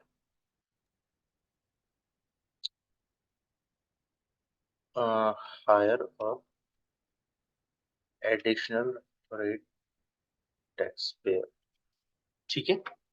अगर आपकी इंटरेस्ट इनकम आ रही है, आपने किसी को लोन दिया उससे आपको इंटरेस्ट आ रहा है, या आपने बैंक में सेविंग अकाउंट में पैसे रखे हुए वहां से आपको इंटरेस्ट आ रहा है, या किसी कंपनी को अपने लोन नोट्स वगैरह जो आप कंपनी के परचेज करते हैं उस पर अगर आपको इंटरेस्ट आ रहा है, तो अगर तो आप बेसिक रेट टैक्स पेयर हैं, मतलब अगर आपकी टोटल तमाम इनकम्स को ऐड करें और आपकी इनकम 37,700 से कम बनती है, तो उस इंटरेस्ट इनकम में पहले 1,000 पाउंड आपके लिए एग्जाम्प्ट होंगे। और अगर आपकी तमाम इनकम्स को हम ऐड करें और आप हायर रेट टैक्स बैंड के मेंबर बनते हैं, तो आपके लिए 1,000 के बजाय 500 के इंटरेस्ट जो होते हैं वो एग्जाम्प्ट होते हैं, रिमेनिंग टैक्सेबल होता है। राइट। ओके, तैयब साहब आपने हाथ खड़ा किया था, कोई क्वेश्चन? सर जी, मैंने ये पूछना था कि ये जो डिविडेंड और इंटरेस्ट इनकम होगी इसमें ये पर्सनल अलाउंस नहीं एडजस्ट करेंगे हम? अच्छा सर, वैसे मैं अब अगर आपको एक बात बताऊं तो मकसद हमारा यही है कि जिस तरह हमने यहाँ पे देखा ना, लेट्स से मैं यहाँ पे बात करता हूँ, हम कहते हैं कि हमारे पास इंटरेस्ट इनकम आ रही थी कितनी, हम कहते हैं वैसे 1,000 पाउंड कभी आती है नहीं, ये इतनी होती नहीं है इंटरेस्ट इनकम, लेकिन चलो फिर भी क्या लेते हैं, 2,000 पाउंड हमारे पास इंटरेस्ट इनकम आई। तो अब इस 2,000 इंटरेस्ट में अगर आप चाहें तो यहाँ पे डायरेक्ट इंटरेस्ट इनकम शो ही 1,000 कर लें आप, या अगर आप सॉफ्टवेयर के थ्रू करते हैं तो आप इंटरेस्ट इनकम 2000 ही शो करें। जो सॉफ्टवेयर होता है या टैक्स रिटर्न में आपके पास ऑप्शन होता है, तो वहां पे आपको ऑटोमेटिकली एग्जेम्पशन मिल जाती है, जिसे हम बोलते हैं special relaxation. Okay sir, thank you so much, I got it, I got it. ये टोटलिटी में जब आएगा तो उसमें ऑटोमेटिकली एडजस्ट कर लेंगे हम, वो आप सिर्फ इंडिविजुअली डिविडेंड पे discuss. Thank you so much. Shahbaz Mahmood साहब जी, फरमाएं सर। जी सर। अच्छा सर जी, इसका मतलब ये हुआ कि जो पर्सनल अलाउंस है वो अपनी जगह पे है, इंटरेस्ट इनकम के ऊपर जो एक 1000 पाउंड की एग्जेम्पन है वो अपनी जगह पे, अगर हायर स्लैब में चले गए तो वो 500 पाउंड की वो अपनी जगह पे। एग्जैक्टली तो ये भी देखिए, मैं आपको ये चीज दोबारा क्लियर कर देता हूँ। आपकी चाहे वो डिविडेंड इनकम आ रही है, इंटरेस्ट इनकम आ रही है, एम्प्लॉयमेंट इनकम आ रही है, कोई किसी तरह की भी इनकम आ रही है, वो पहले आपकी यहाँ पे बनेगी टोटल इनकम। ठीक है, सब जमा होंगी, वो यहाँ पे ऐड हो जाएंगी। जब तमाम इनकम आप एक साथ कर लोगे ना, तो उसमें से आपका पर्सनल लॉस लेस। ठीक हो गया। ये ओके सर, ऐसे गॉट ये अगर पर्सनल लॉस की मैं आपको एग्जांपल दूं ना, एक किस्म का, मतलब इन नेगेटिव सेंस, अगर मैं आपको इस एग्जांपल दूं कि जैसे आपकी दुकान है, आप पूरे दिन मजदूरी करते हैं, अब मुझे इससे कोई सरोकार नहीं भाई, आज आपने 50,000 कमाए, 1 लाख कमाए या 10,000 कमाए, दिन के आखिर में मैं आपसे कहूंगा यार एक 5,000 तो मुझे देना। अब किसी दिन आपने अच्छे पैसे कमाए होंगे, किसी दिन कम कमाए होंगे, ज्यादा कमाए होंगे, लेकिन एक फिक्स अमाउंट आपको HMRC ने कही हुई है कि आप, आपके लिए एक पर्सनल अलाउंस है, ये टैक्स फ्री एक जोन है। खैर मैंने एग्जाम्पल बड़ी ऑकवर्ड सी दी है, सेंस कोई बनती नहीं है इस चीज की, लेकिन बस आपने पूरे साल आपने जो करना था कर लिया, जितनी इनकम आपने बना ली, एंड पे आपने 12,570 लेस करना है, डिपेंड, अगर आपकी इनकम 1 लाख पाउंड से अबव नहीं जाती। ठीक है। Okay, got it, thank you. और मोहम्मद अहमद साहब जी, फरमाए सर। वालेकुम सर। वालेकुम सलाम सर। सर मैंने ये पूछना था कि अभी ये जो टोटल इनकम है 182 आपने शो की हुई है, इसमें इंटरेस्ट इनकम 2000 है, तो अब ये जो 2000 आएगा यहाँ पे हम वो 1000 लेस करवा के लिखेंगे इस टोटल इनकम में, या इस टोटल इनकम के बाद 1000 लेस होगा? देखिए सर, मैं दो बातें यहाँ पर। अगर तो आप कर रहे हैं पेपर बेस्ड टैक्स रिटर्न, ठीक है, अगर आप yes. Paper by post HMRC को टैक्स रिटर्न भेज रहे हैं, तो हमारे पास टैक्स रिटर्न में एक ऑप्शन होता है कि हम वहाँ पे लिख लेते हैं कि tax exempt level for saving income. ठीक है, वहाँ पे हम 1000 लिख लेंगे, या मैं अपनी कैलकुलेशन में वो पहला 1000 हटा ही दूँ। ठीक है, लेकिन ठीक। चूंकि 90% लोग सॉफ्टवेयर के थ्रू टैक्स रिटर्न अपनी जमा कराते हैं, ठीक है, बल्कि मेजोरिटी लोग, 90 से भी अबव लोग सॉफ्टवेयर के थ्रू करवाते हैं, तो सॉफ्टवेयर में मैं सीधा जाके 2000 अमाउंट लिखूंगा कि इतनी इंटरेस्ट इनकम आई है, और मैं तमाम इनकम सारी डाल लूंगा। तो सॉफ्टवेयर इतने स्मार्ट इनफ होते हैं कि उनको ये रूल पता है भाईजान कि अगर मैं बेसिक रेट टैक्स पेयर हूँ, तमाम इनकम ऐड करके मेरी इनकम 37,000 से अबव नहीं जा रही है, और इंटरेस्ट इनकम भी डाली हुई है, तो इंटरेस्ट इनकम में वो ऑटोमेटिकली पर्सनल अलाउंस के साथ स्पेशल रिलैक्सेशन सेविंग इनकम 1000 यहाँ से लेस करवा लेगा आपसे। ठीक है। Thank you very much sir, thank you very much. Any time, no worries. जी हसन नबील साहब। जैसे मेरे ये पूछना था कि जब टोटल इनकम हम निकालेंगे, टैक्स रेट जो टैक्स स्लैब है उसको डिसाइड करने के लिए, उसमें हमारी डिविडेंड इनकम शामिल होगी? जी बिल्कुल शामिल होगी। मैं एक्सपेक्ट कर रहे थे इस तरह का क्वेश्चन कौन पूछेगा। नाइस ऑफ यू कि आपने ये चीज हाईलाइट की। खैर बताना तो मैंने वैसे भी था आपको। अच्छा, अब आप लोग ये भी सोच रहे होंगे कि डिविडेंड इनकम इसका पार्ट तो जरूर बनता है, बिल्कुल बनता है। जैसे हम अगर कहते 15,000 हमारे डिविडेंड है, ठीक हो गया, ये हमारी इनकम का पार्ट तो बनेगा ही बनेगा ऑब्वियसली।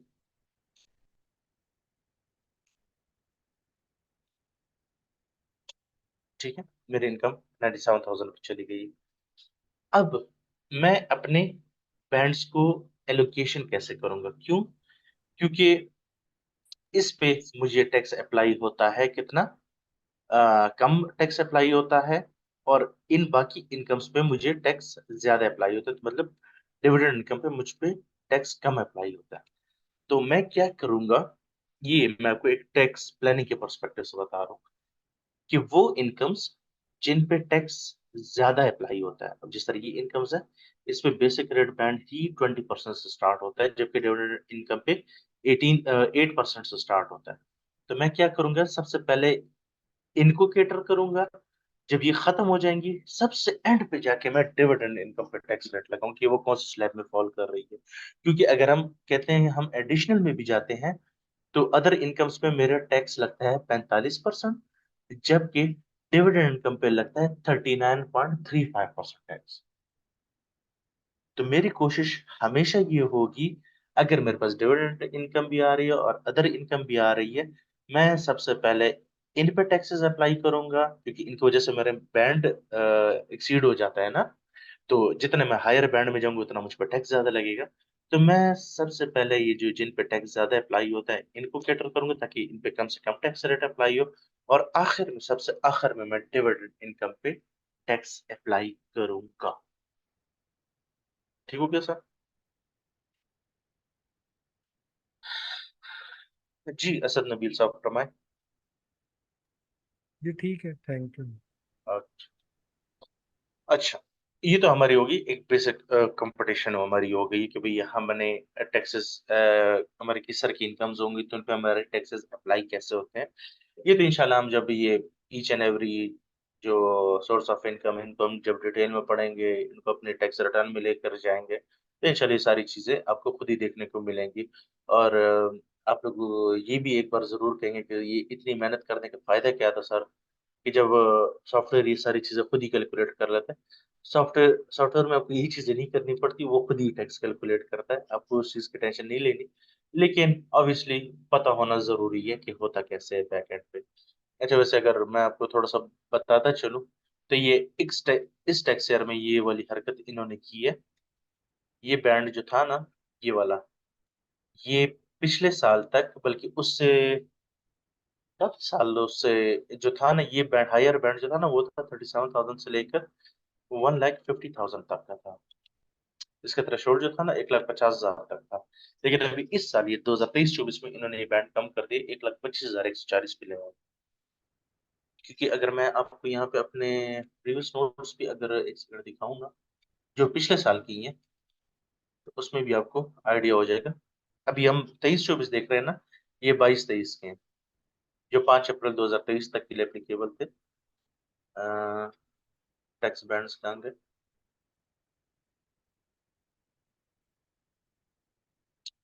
ये देखिए, हायर बैंड कहाँ तक है? 1,50,000 तक है। लेकिन इस साल इन्होंने कम करके 1,25,000 तक इसको हम ले आए। ठीक है, हम नहीं लाए, HMRC लाए। अच्छा, खैर टैक्सेस तो हम कैलकुलेट करते ही रहेंगे, लेकिन सबसे पहले हम थोड़ा सा ये देखते हैं कि आपने यूके में भाई अपने टैक्स रिटर्न फाइल भी करनी है या नहीं। ठीक है, फाइल कैसे करेंगे, उसके लिए सबसे पहले आपने ये देखना है कि भाई आप यूके में टैक्सेस पे करने के लिए एलिजिबल भी हैं या नहीं। तो उसके लिए कुछ रूल्स है HMRC की तरफ से, कि अगर आप वो फॉलो करते हैं या आप उनमें फॉलो करते हैं उन रूल्स में, तो आपको टैक्स रिटर्न जमा करानी होगी या नहीं करानी होगी। एक है, सबसे पहले जो हमारे पास एक टेस्ट सा है, जिसे हम बोलते हैं ऑटोमेटिक ओवरसीज रेजिडेंट। मतलब अब ओवरसीज, अब यूके के पर्सपेक्टिव से देखेंगे, मतलब वो बंदा जो यूके का रेजिडेंट किसी टैक्स ईयर में नहीं कहलाया जाएगा, वो बंदा कौन होगा? जिसने यूके में मैक्सिमम 15 दिन गुजारे हो। ठीक है, इससे ज्यादा ना गुजारे हो। ठीक है। अच्छा, सेकंड क्या है, अगर उस बंदे ने यूके में 15 से ज्यादा, लेकिन मैक्सिमम अप टू 45 डेज गुजारे हों, लेकिन वो पिछले 3 टैक्स ईयर में किसी टैक्स ईयर में भी यूके का रेजिडेंट ना रहा हो। ठीक है, अगर एक बंदा लेट्स से विजिट पे गया हुआ है, 2 महीने के लिए गया हुआ, 2 महीने तो खैर ज्यादा हो जाते हैं, 1 महीने के लिए यूके घूमने फिरने गया हुआ है। अब वो अगर 30 दिन यूके में रहा है, तो अगर वो पिछले 3 सालों में कभी भी यूके नहीं गया जिंदगी में, तो उसको यूके में टैक्स रिटर्न जमा कराने की जरूरत नहीं है। अच्छा, अब अगर हम कहते हैं कि यार उसने 45 दिन से भी ज्यादा गुजारे हैं, फिर हम ये देखेंगे, अगर किसी बंदे ने मैक्सिमम 3 महीने या 90 डेज किसी टैक्स ईयर में किसी नहीं, इसी टैक्स ईयर की हम फिलहाल बात करते हैं, क्योंकि जरूरी नहीं है कि नेक्स्ट टैक्स ईयर में ये रूल्स होगा या नहीं होगा। खैर काफी टाइम से, पिछले 6 सालों से यही रूल्स है, लेकिन you may never know, change हो सकते हैं। ठीक है, फॉर 23 एंड 24 टैक्स ईयर जो हमारा है 6 अप्रैल 2023 से लेकर 5 अप्रैल 2024 तक, अगर आपने यूके में लेस देन 90 डेज गुजारे हैं और more than 45 days, but less than 90 days आपने गुजारे हैं, और आपकी फुल टाइम जॉब जो है ना, चाहे वो बिजनेस हो, चाहे वो कोई पार्टनरशिप हो, या आपको कोई सोल ट्रेड बिजनेस हो, या आपकी जॉब हो, वो यूके में नहीं होनी चाहिए। लेट्स से आप पाकिस्तान में, आप यूके घूमने के लिए गए हुए हैं, ठीक है। अब आप यूके घूमने गए हुए हैं, आपने 2 महीने 2.5 महीने की विजिट पे गए हुए हैं, आपने 2.5-3 महीने वहां गुजारे, आप वापस आ गए। अब 3 महीने जो तकरीबन आपने वहां गुजारे हैं, हम कहते हैं 90 डेज एग्जैक्ट आपने गुजारे हैं, तो क्या आपने, आपकी फुल टाइम जॉब पाकिस्तान में थी या यूके में? अब जाहिर बात है, उम्मीद है अगर आप विजिट पे गए तो जाहिर बात है सोर्स ऑफ इनकम तो आपकी पाकिस्तान से होगी, फुल टाइम जॉब या बिजनेस आपका पाकिस्तान में ही होगा। तो अगर आप इस कैटेगरी में भी फॉलो करते हैं तो आप यूके के लिए ओवरसीज कहलाए जाएंगे, और आपको यूके में टैक्स रिटर्न जमा कराने की जरूरत नहीं है। ठीक हो?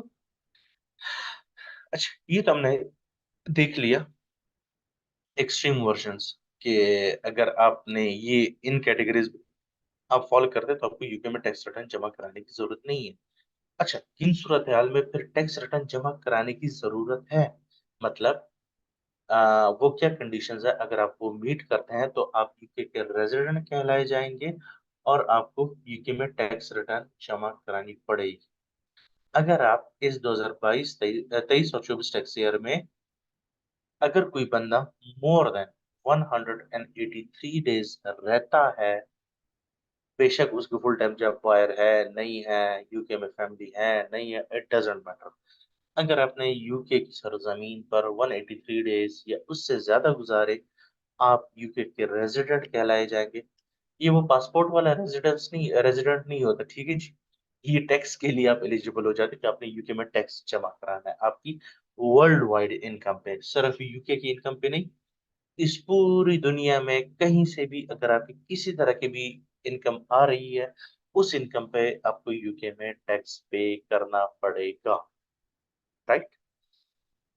अच्छा, लेट्स अगर आप कहते हैं नहीं ये मुझ पर अप्लाई नहीं होता, फिर एक और कंडीशन है, अगर आपका इस पूरी दुनिया में सिर्फ एक ही घर है जो आपके नाम पर है, और वो घर यूके में है, तो फिर भी आप यूके के रेजिडेंट कहलाए जाओगे, और आपको यूके में टैक्स रिटर्न जमा करानी पड़ेगी, बेशक आप इस टैक्स ईयर में एक दिन भी यूके में ना रहे।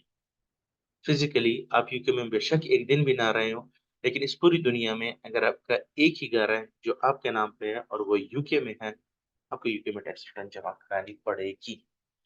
अच्छा, अब कहते हैं ये सीन भी नहीं है। अच्छा, फिर ये सीन आ जाता है, अगर आपका 183 डेज भी आपने यूके में नहीं गुजारे, आपका अपने ना जाती कोई घर है ही नहीं पूरी दुनिया में, लेकिन अगर आपकी मेन सोर्स ऑफ इनकम या मेन जॉब आपकी यूके में है, तो आपको यूके में टैक्स रिटर्न जमा करानी होगी। ठीक हो गया? अब ये पॉइंट्स है, इसमें से अगर आपको कोई चीज समझ नहीं है तो please you can ask anyone, you can raise your hand.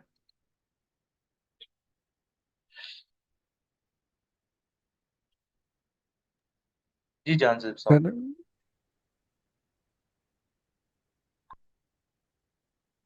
ऐसा सर साहब मेरा आप कुछ बोल रहे थे? क्वेश्चन जी मेरा क्वेश्चन है कि सर ऐसा साहब अगर आपने हाथ रेज नहीं किया, आई एम सॉरी, मैं इस तरह आंसर नहीं करूंगा। देखिए फिर बाकी लोगों का हक मारा जाएगा, आई एम सॉरी, माइंड मत कीजिएगा मेरी बात, बट थोड़ा सा हम रूल्स को लेके चलेंगे, ठीक है जी। अच्छा, इससे पहले मैं किसका नाम दिया था यार, सॉरी नाम भूल के बहुत ज्यादा है। सर मैं अ, जहानजेब सर। जी जान साहब आप फरमाए प्लीज। सर ये जो थर्ड कंडीशन है, automatic UK resident person, a person who carries full time work in the UK, जी जी। इसको जरा इलेबोरेट कर दें। फुल टाइम वर्क अब से हम फुल टाइम क्या? मतलब अब देखिए इस दुनिया में आप अगर इस दुनिया में रह रहे तो जाहिर बात कोई ना कोई काम तो करेंगे ना, कोई सोर्स ऑफ इनकम तो आपकी जरूर होगी ना। ठीक है, तो अगर वो सोर्स ऑफ इनकम यूके में है तो फिर आपको टैक्स रिटर्न यूके में जमा करानी पड़ेगी। आप उस टैक्स ईयर के लिए यूके के टैक्स रेजिडेंट लेकिन अगर कहलाए सर जाओ। वो फुल टाइम वर्क वर्चुअली हो तो, या रिमोटली हो? ये बड़ा मजे का क्वेश्चन आपने पूछा है। मैं देखिए कुछ चीजें मुझे पता होती है, लेकिन मैं चाहता हूँ कि आप मुझसे भी पूछे। अब आप ये बात कर रहे होंगे कि लेट्स से मैं खुद ही इस तरह काम जी किया हुआ है, जी मैंने 2 बिल्कुल। साल काम किया हुआ है पाकिस्तान से बैठ के। मैं यूके में 2 साल यूके की फर्म से डायरेक्ट मैंने काम किया हुआ है, ठीक है। अब क्या मैं यूके का रेजिडेंट था या नहीं, आपका यही सवाल है। यस क्योंकि मेरी एक ही जॉब थी और मेरी full source of income UK से ही थी, तो क्या मैं यस। यूके का रेजिडेंट था उस टैक्स ईयर के लिए? क्या मैंने यूके में टैक्स रिटर्न जमा कराई? नहीं, मैंने नहीं की। अगर आप कहेंगे कि यार मैंने कोई 2 नंबर तरीके इख्तियार किया है, नहीं, मैंने 2 नंबर तरीके इख्तियार नहीं किया। लीगल तरीका वो देखिए असल में होता ऐसा ना, अगर आप वर्चुअल एम्प्लॉयमेंट की बात करते हैं तो फर्स्ट ऑफ ऑल एक चीज हमेशा याद रखिएगा, अगर एक यूके की कंपनी आपको हायर करती है, वर्चुअली आपसे काम करवाती है, तो वो आपको सैलरी तो देती है, बिल्कुल इसमें कोई डाउट नहीं है, लेकिन वो आपको अपने पेरोल पे शो नहीं करती। राइट। वो जो हर महीने, जिस तरह पाकिस्तान में हम एफबीआर को हर महीने अपनी सैलरीज भेजते हैं ना, मतलब जो टैक्स डिडक्शन वगैरह होती है सबमिशन करते हैं ना एफबीआर को, इस तरह यूके में भी हर कंपनी अपनी एम्प्लॉयज की सैलरी में से जो टैक्स डिडक्ट होता है वो हर महीने एचएमआरसी को सबमिट करती है। और राइट। एचएमआरसी के पास रिकॉर्ड होता है कि भाई let's say Janzeb limited company जो है, या अगर आप सोल ट्रेडर भी हैं तब भी आप पेरोल रजिस्टर कराएंगे अगर आप एम्प्लॉयज हैं, तो एचएमआरसी को पता होता है, क्योंकि आपने बताया होता है, आप रजिस्टर कराते हो अपने एम्प्लॉयज को कि ये बंदे मेरी कंपनी या मेरे साथ बिजनेस में एज अ एम्प्लॉय काम कर रहे हैं, ठीक है। राइट। तो जानजेब साहब वो मुझे उन्होंने अपने पेरोल पे शो नहीं कराया था। अलबत्ता अब चूंकि मुझे जो सैलरी पे कर रहे थे वो बिजनेस कॉस्ट तो थी, ऐसा ही है। जी बिल्कुल। तो फिर आपका ये सवाल भी बनता है कि भाई वो अब क्या उस कॉस्ट को, उस एक्सपेंस को रिकॉर्ड कैसे करते थे? उसको ये लोग एज अ सब कॉन्ट्रैक्ट कॉस्ट रिकॉर्ड करते हैं, right as a service provider. As a service provider, बिल्कुल कह सकते हो।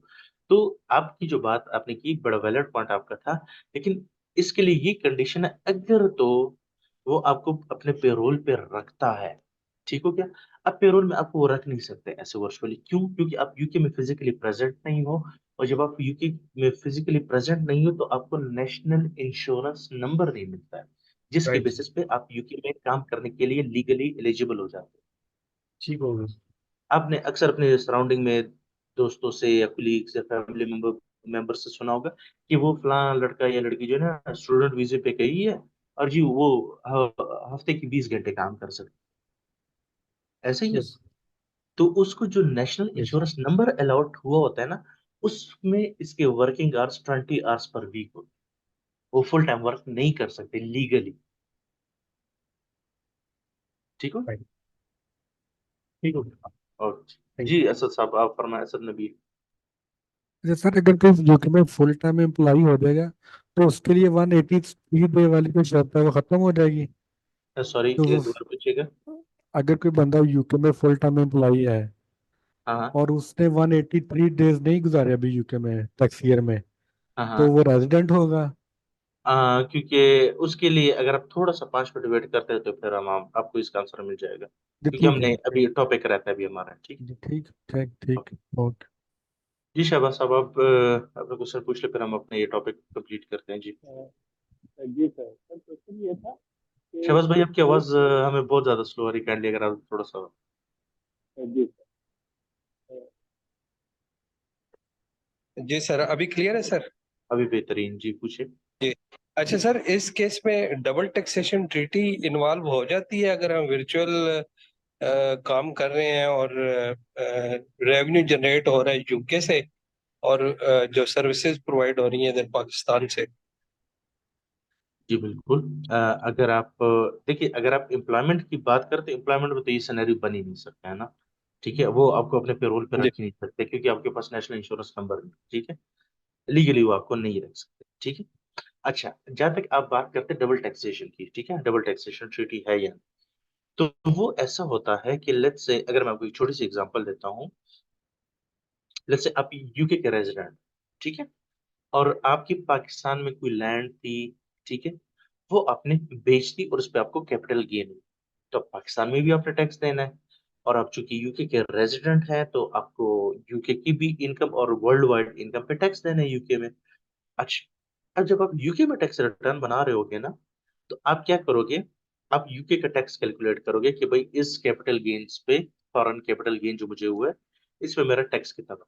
ठीक हो गया, वो आ गया। अब चूंकि पाकिस्तान और यूके की डबल टैक्सेशन ट्रीटी है, ठीक है, तो आप क्या करोगे, लेट्स से हम कहते हैं कि यूके में आपको उस पे 1000 पाउंड टैक्स बनता है, तो फिर आप क्या करोगे, tax that is already paid in overseas, अब पाकिस्तान में आपने जितना टैक्स पे किया उसकी पाउंड में कितनी मॉनेटरी टर्म बनती है, लेट्स से हम कहते हैं उसकी बनती है 800 पाउंड बनती है, ठीक है, तो बचे कितने, 200 पाउंड, तो 200 पाउंड जो रिमेनिंग है ना वो आपको यूके में फिर पे करना पड़ेगा। Make sense? जी sir, noted, thank you sir. अच्छा जी, अब हमारे पास आता है, अगर कोई ऐसा सिनेरियो हमारे पास बनता है कि ना आप ऑटोमेटिक ओवरसीज कहलाए जाएं और ना ही ऑटोमेटिक यूके रेजिडेंट कहलाए जाएं, तो उसके लिए आप क्या कर सकते हैं। उसके लिए आपने सबसे पहले करना क्या है, छोटा सा टेबल अपने साथ बनाना है। टेबल कैसे बनाना है कि उसमें अपने अपने पास सबसे पहले ये 5 क्वेश्चंस है, ठीक हो गया। अच्छा, 5 क्वेश्चन लिखना और उसके आगे अपने यस और नो लिखना है कि भाई ये मैं फॉलो करता हूँ या नहीं। पहला क्वेश्चन क्या है, having close family, spouse, civil partner और माइनर चाइल्ड इन यूके, क्या, लेट्स अगर आप यूके में अभी नहीं रह रहे हो तो क्या आपका, आपकी, लेट्स अगर हम हस्बैंड की बात करते हैं तो क्या उसकी बीवी बच्चे यूके में है या नहीं। लेट्स अगर हस्बैंड वाइफ दोनों पाकिस्तान में लेकिन उनका छोटा बच्चा यूके में अभी फॉलो है राइट नाउ इस टैक्स ईयर में, तो अगर इन शॉर्ट अगर फैमिली आपकी यूके में है तो आपने यस और नो जो भी आपका आंसर होगा वो लिखेंगे, ठीक है। फिर आप कहते हैं having a house in UK which is made used during the tax year, UK में आपका घर है और आप इस टैक्स ईयर में उस घर में आप रहे भी हैं, इट डजेंट मैटर कि आप कितना टाइम रहे हैं, लेकिन आप उसमें रहे हैं, ठीक है। थर्ड आपके पास क्या पॉइंट है, doing substantive work in UK where 40 days or more is regarded as substantive, कि इस दुनिया में आप जितनी भी जगह जॉब कर रहे हैं उसमें से सबसे ज्यादा जॉब या काम या डेज आपने यूके में जॉब की है। अब यूके में ज्यादा डेज कितने कंसिडर किए जाएंगे, 40 डेज या उससे ज्यादा अगर आपने किए हैं तो आपको ये वाला क्वेश्चन भी यस करना पड़ेगा कि हाँ मैं ये कैटेगरी भी फॉलो कर रहा हूँ। अच्छा, फोर्थ हमारे पास क्या क्वेश्चन है, being in UK for more than 90 days during either of previous 2 tax years, बेशक इस टैक्स ईयर में मैंने ना गुजारा लेकिन पिछले दोनों टैक्स ईयर्स में एटलीस्ट मैंने मोर देन 90 डेज गुजारे हो दोनों टैक्स ईयर्स, ठीक है। ईदर ऑफ दोनों में से किसी एक टैक्स, सॉरी माय बैड, पिछले दोनों टैक्स ईयर में से किसी एक टैक्स ईयर में आपने यूके में मोर देन 90 डेज या मोर देन 3 मंथ्स आपने यूके में गुजारे हैं। अगर तो गुजारे हैं तो आप इसको भी यस कर देंगे, अगर नहीं गुजारे तो नो कर देंगे, ठीक है। और फिफ्थ क्वेश्चन आपके पास है कि इस दुनिया में जितने भी मुल्क आप घूम रहे हैं सबसे ज्यादा दिन आपने यूके में गुजारे हैं, लाइक आप कहीं महीना गुजारे, कहीं 2 महीने, कहीं 3 महीने, लेकिन सबसे ज्यादा दिन जो है ना आपने यूके में गुजारे हैं। अब आप कर लेंगे, लेट्स आप कहते हैं पहला क्वेश्चन ठीक है यस कर दिया आपने, आप पे अप्लाई हो रहा है, दूसरा नहीं हो रहा, तीसरा हो रहा है, चौथा नहीं हो रहा, पांचवा फिर हो रहा है, तो मतलब 3 आपके यस फॉर एग्जांपल आ रहे हैं और 2 आपके नो बना। अब आपने क्या करना है, अब आपसे यहाँ पे पूछा जाएगा क्या आपने अगर 15 दिन या उससे कम दिन यूके में गुजारे हैं, ठीक हो गया, तो फिर क्या करोगे प्यारे भाई, फिर तो अब सीधा सीधा क्या हो जाएगा, ऑटोमेटिक नॉन रेजिडेंट हो जाओगे। अगर आपको याद हो maximum 15 days in tax year अगर आपने गुजारा तो आप ऑटोमेटिक नॉन रेजिडेंट हो जाओगे, ठीक है। तो आपने क्या देखना है, क्या आप पिछले तीनों टैक्स ईयर में किसी भी एक टैक्स ईयर में यूके रेजिडेंट थे या नहीं, ठीक है। अगर थे फिर भी आप ऑटोमेटिकली नॉन रेजिडेंट और अगर नहीं थे फिर भी ऑटोमेटिकली नॉन रेजिडेंट कहलाए जाओगे। लेकिन अगर आपने 16 से 45 दिन के बीच में अपना टाइम यूके में गुजारा है और आप पिछले 3 सालों में किसी टैक्स ईयर में यूके के रेजिडेंट नहीं रहे, तो आप ऑटोमेटिकली नॉन रेजिडेंट कहलाए जाओगे और आपको यूके में टैक्स रिटर्न जमा कराने की जरूरत नहीं है। लेकिन अगर आप यूके में पिछले 3 सालों में किसी भी एक टैक्स ईयर में यूके के रेजिडेंट रहे हैं, तो जो ऊपर 5 क्वेश्चंस थे ना, ये 5 क्वेश्चंस, इनमें से आप 4 क्वेश्चंस क्वालिफाई कर जाते हो, लेट्स से यस आते हैं आप पर, आप पे अप्लाई होते हैं, फिर आप यूके के रेजिडेंट कहलाए जाओगे। मतलब इन 5 में से एटलीस्ट 4 या 4 से ज्यादा यूके टाइज आपको मैच करनी पड़े। ठीक है। अच्छा, अगर आप कहते नहीं मैंने 45 से ज्यादा दिन गुजारे हैं, तो फिर अगला ऑप्शन है आपके पास। अगर आपने 45 से ज्यादा लेकिन 90 से कम दिन गुजारे हैं और आप पिछले तीनों टैक्स ईयर में किसी टैक्स ईयर में यूके के रेजिडेंट नहीं थे, तो आपको एटलीस्ट 4 ये टाइज जो है वो आपको क्वालिफाई करने पड़ेंगे, एटलीस्ट 4 या 4 से ज्यादा, तो आप यूके के रेजिडेंट कहलाए जाओगे और आपको यूके में टैक्स रिटर्न जमा करानी पड़ेंगी। लेकिन अगर आप पिछले 3 सालों में किसी भी एक टैक्स ईयर में यूके के रेजिडेंट थे, तो आपको इन 5 में से कोई से भी 3 टाइज को क्वालिफाई करना है। एंड अगेन, अगर आपने 90 डेज से भी ज्यादा दिन गुजारे, 91 से 120 डेज तक, मतलब 3 से 4 महीने के बीच में अपना ड्यूरेशन गुजारा है और आप पिछले 3 साल में किसी टैक्स ईयर में यूके के रेजिडेंट नहीं थे, तो उन 5 में से एटलीस्ट 3 टाइज को अपने क्वालिफाई करना है। और अगर आप पिछले 3 सालों में किसी भी टैक्स ईयर में यूके के रेजिडेंट थे, तो 5 में से एटलीस्ट 2 टाइज आपने क्वालिफाई करनी होगी। ठीक हो गया। और अगर आपने 121 डेज 4 महीने से 6 महीने के बीच में टाइम गुजारा है, तो आपको क्या करना पड़ेगा, और आप पिछले 3 टैक्स ईयर में किसी भी टैक्स ईयर के रेजिडेंट बेशक ना भी हो और आप इन 5 में से कोई से भी 2 टाइज आप पे क्वालिफाई होती हैं, आप पे इम्पोज होती हैं, तो आप यूके के रेजिडेंट कहलाए जाओगे और आपको यूके में टैक्स देना पड़ेगा। और अगर आप पिछले 3 साल में किसी भी साल में यूके के रेजिडेंट थे, तो 5 में से कोई भी एक टाई आप क्वालिफाई करेंगे, आप यूके के रेजिडेंट हो जाओगे, कहलाए जाओगे और आपको यूके में टैक्स पे करना पड़ेगा। एनीवन? कोई चीज समझ ना आई हो तो प्लीज आप पूछ सकते हैं। एनीवन?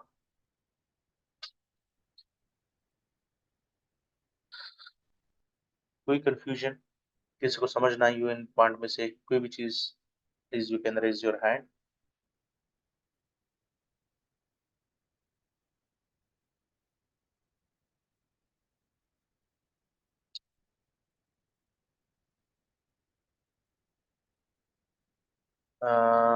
जी मोहम्मद अहमद साहब फरमाएं।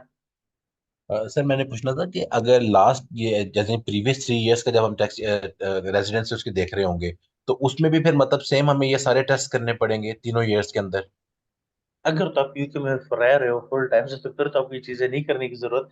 हाँ, अगर आप इन आउट होते रहते हैं यूके से, तो फिर जारी बात आपको ये चीजें देखनी पड़ती। फिर आपको लास्ट तीनों इयर्स का देखना पड़ेगा कि आपने किस किस इयर्स में क्या क्या स्पेंड टाइम किया और उसकी क्या क्या कंडीशंस थी नहीं नहीं इसके नहीं, अकॉर्डिंग। ना ना ना ना, ऐसे नहीं। लेट्स से अगर हम ये वाली कंडीशन देखते हैं, ठीक है, लेट्स से फॉर एग्जांपल आपने इस टैक्स ईयर में 2023-24 में आपने, हम कहते हैं कि पूरे 100 डेज यूके में गुजारे। ठीक हो गया सर? ठीक है तो सर। मैं आपसे ये कहूंगा, क्या आप पिछले 3 सालों में कोई टैक्स रिटर्न आपने यूके में जमा कराई है? तो आप कहोगे नहीं, मैंने नहीं की। ठीक है। तो जब नहीं की, तो फिर इन 5 में से कोई से एटलीस्ट 3 टाइज आपको मैच करने पड़ेंगे, राइट? ठीक है। लेकिन अगर मैं आपसे पूछता हूँ कि आपने साउथ एंड तो यूके में गुजारे हैं, क्या आप पिछले 3 सालों में किसी साल में आप यूके के रेजिडेंट थे और आपने यूके में टैक्स रिटर्न जमा करवाई है? बेशक आपने ना भी कराई, लेकिन आप लीगली बाउंड थे टैक्स रिटर्न जमा कराने के लिए। तो आप कहते हो हाँ यार, 3 साल पहले जो था ना, मैं यूके में आया था और मैंने पूरा साल गुजारा था ये वो, और मैंने टैक्स रिटर्न जमा करवाई थी। मैं आपसे कहूंगा भाईजान, इन 5 में से अगर कोई से भी 2 टाइज आप पे इम्पोज हो रहे हैं, देन आप यूके के रेजिडेंट हो इस टैक्स ईयर में और आपको यूके में टैक्स रिटर्न जमा करानी होगी, including your UK income plus world wide income. ठीक है सर। इन केस अगर मैं रेजिडेंट था लेकिन मैंने सबमिट नहीं की रिटर्न और इस साल भी मैं रेजिडेंट हो गया हूँ अब, ऑटोमेटिक रेजिडेंट हो गया हूँ, तो फिर पिछली भी फाइल करनी पड़ेगी या सिर्फ कंटिन्यू करें इसी को? सर सिर्फ फाइल क्यों करेंगे, अच्छा खासा फाइन देंगे सर, क्या हो सर, ऐसा ठीक थोड़ी है सर, होता है सर, वो यूके है सर, क्या हो गया sir. Thank you very much आप, सर।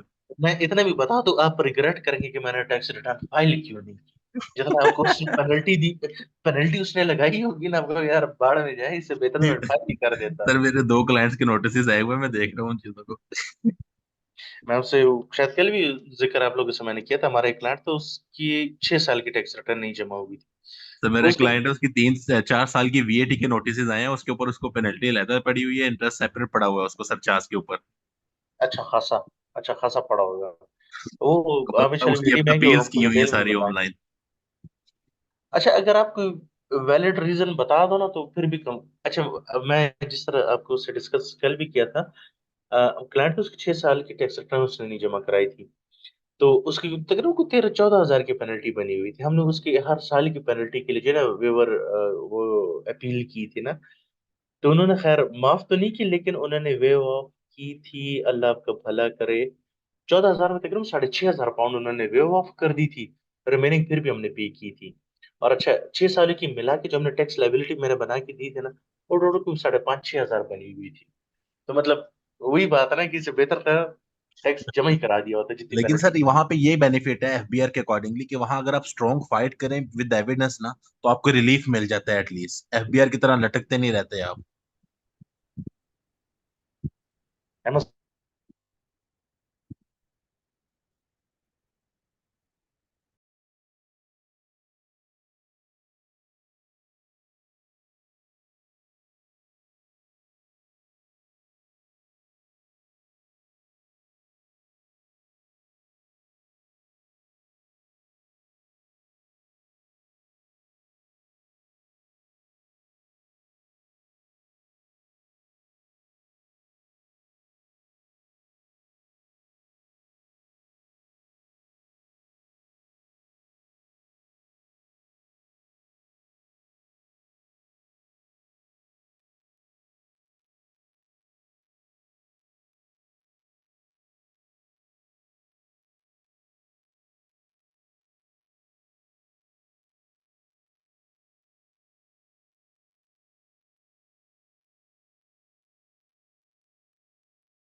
what happens? जी अस्सलाम वालेकुम, आप लोग सर अभी आते हैं। आई थिंक सॉरी मेरी तरफ से इशू आ गया था, आई एम सॉरी फॉर दैट। आप लोग को मेरी आवाज आ रही? जी सर ये आ रही है। ओके। अच्छा, मंसूर साहब, मंसूर अहमद, आपका भी क्वेश्चन है, प्लीज आप पूछ सकते हैं। सर मैं जस्ट ये जानना चाह रहा हूँ कि इसमें क्या है कि जो हमारी वर्ल्ड वाइड इनकम है उसके ऊपर भी टैक्स देना पड़ेगा। यस। तो जो हमारी पाकिस्तान बेस्ड इनकम है वो HMRC को किस तरह पता चलेगा कि हमने पाकिस्तान में क्या, मतलब उसमें से हम कोई कंसीलमेंट करते हैं तो वो किस तरह हमें पकड़ सकते अच्छा देखिए, एक बड़ी सिंपल सी बात है। अब हम चूंकि पाकिस्तानी, हम जरा पाकिस्तानी सोच से चीजें देखते हैं, तो वो गोरे हैं, वो थोड़ा सा ट्रस्ट करते हैं अपनी आवाम पर, वो कहते हैं कि ये हमसे झूठ नहीं बोलते, ठीक है, तो वो थोड़ा ट्रस्ट का फैक्टर होता है। लेकिन अगर आप पकड़े गए ना, तो फिर वो ट्रस्ट पर जो है ना सब कुछ बाढ़ में चला जाता है, फिर आप ऐसी पद्धति ठोकते हैं ना। और एक चीज याद रखें, यूके में ये क्रिमिनल ऑफेंस। हैं? अच्छा। यस। तो आप अब आई डोंट नो, लॉयर्स को ज्यादा बेहतर पता कि क्रिमिनल ऑफेंस कितना सिवियर हो सकता है, तो वो आप खुद ही देख सकते हैं। तो मतलब ये सच्ची बात है। अब इवन जब टैक्स रिटर्न भी हम बना रहे होंगे ना, हम ऐसा प्रूफ ऑफ इनकम कोई भी प्रोवाइड नहीं करते यूके को, सॉरी HMRC को, ठीक है। मतलब कोई डॉक्यूमेंट वगैरह कोई अटैचमेंट हमारी नहीं होती है टैक्स रिटर्न के साथ। हाँ, अगर HMRC को कोई ऑब्जर्वेशन है, कोई कंसर्न है, तो आपको इंक्वायरी ओपन कर लेती है, आपसे कहते हैं कि यार हमें इस चीज पे थोड़े डाउट्स हैं, तो हमें ये रेलेवेंट डॉक्यूमेंट्स या जो भी चीजें हैं वो आप हमें प्रोवाइड कर, जस्टिफाई आप कर दे, तो we are good to go. जो कि बहुत कम, मतलब होता है, ऐसा नहीं कि नहीं होता, अच्छा खासा होता है। लेकिन वही बात ना कि मिलियंस ऑफ टैक्स रिटर्न्स होती है, तो वो हर एक चीज को लेके बैठ नहीं सकते हैं, हर एक चीज को वेरीफाई कर सकते हैं। हाँ, लेकिन वो होता है ना कि 100 काले सफ़ों में से अगर एक सफेद सफ़ा होगा, तो जो ऑब्वियस चीजें होती है ना, वो लाजमी पकड़ती है चमार से, और वो आपसे फिर उसकी डिटेल मांगती है। तो टैक्स रिटर्न से तो आपको ऐसा कोई एविडेंस या कोई डॉक्यूमेंटेशन नहीं करनी होती है, लेकिन अपने अपने पास रिकॉर्ड रखना होता है, क्योंकि अगर इंक्वायरी खुलती है तो आपने फिर हर एक चीज का वो देना, प्रूफ देना पड़ता है आपको। तो सर ठीक जो है। पाकिस्तानी यहाँ पे बिलीनियर्स लोग हैं, सारों के पास ही यूके यूएस के वीजे हैं, हाँ हाँ। रेजिडेंस है उनके पास। तो वो तो फिर इधर यूके में भी, पाकिस्तान में शायद इतना टैक्स नहीं वो देते जितना यूके में पे करते होंगे पाकिस्तान सोर्स इनकम पे। अगर मैं एक पॉलिटिकल स्टेटमेंट कहूँ तो आप लोग माइंड तो नहीं करेंगे। जी जी। हम जब रेंटल प्रॉपर्टीज में तो खैर नहीं, जब हम सीजीटी में जाएंगे ना, तो वहां पे नहीं। मैं चलो अभी बता देता हूँ आपको। अगर आप यूके के रेजिडेंट नहीं हो, ठीक है, तो मतलब हम्म आपको यूके में टैक्स रिटर्न जमा नहीं करानी, ऐसा ही है। हम्म। लेकिन अगर आप यूके के रेजिडेंट नहीं हो और आपको यूके में टैक्स रिटर्न जमा नहीं करानी, लेकिन आपने कोई यूके की रेजिडेंशियल प्रॉपर्टी या इन्वेस्टमेंट प्रॉपर्टी बेची है और आपको कैपिटल गेन हुआ है, तो उस पे आपको यूके में टैक्स देना होगा। एंड दिस क्या कहते हैं ना, अवार्ड गोज टू अवर शरीफ खानदान एक्चुअली। अच्छा। ये उनके जब ये सिनेरियोज बने थे ना, 2015-16 था कि करते, तब ये रूल आया, वरना इससे पहले नहीं था ये रूल। और ये बाकायदा मेंशन था जब ये सिनेरियो थे, इस वजह से ये रूल आया था। मतलब यूके के अगर आप रेजिडेंट नहीं हो तो आपको यूके की किसी इनकम पे यूके में टैक्स नहीं देना, एक्सेप्ट रेजिडेंशियल प्रॉपर्टी। हम्म। ठीक। ये तो ठीक है। जहाँ जो आपने बात की है ना कि हमारे इतने मिलियनर्स और ये पॉलिटिशियंस, ये वो सारे यूके बैठे होते हैं, जाहिर बात है वो यूके में टैक्स रिटर्न जमा कराते हैं, और जो इतने घपले कर सकते हैं ना, तो वो टैक्स रिटर्न में भी हर तरह के घपले कर लेते हैं। ठीक है, तो उनके पास जाहिर बात है बड़ी बड़ी आसामियां बैठी होती है, जो टैक्स के गुरु होते हैं, तो लूप होल्स हर जगह होते हैं। हाँ सर, तो ऐसे ही है, देखे ना यहाँ पे तो करोड़ों रुपए अरबों रुपए की उनकी इनकम है, तो वो उसका 40% वो यूके को तो नहीं देने लगे ना। नहीं नहीं नहीं, मर्की भी नहीं देंगे। कभी सर भी नहीं वो देते। सर अगर हमें जितने पॉलिटिशियन, कितनी प्रॉपर्टीज है, जितनी जायदादें उनके अपने नाम पे होंगी। ये एक कुछ अर्सा पहले बड़े फेमस सिनेरियोज नहीं होते थे, कोई रेडी वाला तो चने छोले बेच रहा था, उसकी करोड़ों की प्रॉपर्टीज निकल आती थी, और ये वो, और बेचारे को पता ही नहीं होता था। तो हमारे यहाँ तो इस तरह की हरकतें हो रही होती है। हाँ ये चीज है, इधर चलती है ऐसे ही। लेकिन एक चीज है, आई थिंक पाकिस्तान में भी ये चीज है, if I am not wrong, you Pakistan में मैंने सुना है कि ऐसा है, एक्सेस है एफबीआर के पास, लेकिन यूके में एचएमआरसी के पास आपके नाम पे जितने भी बैंक अकाउंट्स होंगे ना, चाहे वो पाकिस्तानी है या ओवरसीज, वो उनको एक्सेस कर सकते हैं। एटलीस्ट यूके की तो कर सकती है, ओवरसीज बैंक अकाउंट्स का मैं आपको शायद गलत बता दूं कि वो है या नहीं, मैं उस पर कॉन्फिडेंट नहीं हूँ, लेकिन यूके में आपके नाम पे जितने भी बैंक अकाउंट्स होंगे, एचएमआरसी उनको अगर एक्सेस करना चाहे तो वो कर सकते हैं। अब मैं अगर आपको इसको प्रैक्टिकल एग्जांपल दूं, तो पिछले 4-5 साल पहले तक है ना, हम पर्सनल टैक्स रिटर्न के लिए कभी क्लाइंट से हमने जिंदगी में उसकी tax return, sorry, bank statement नहीं मांगा।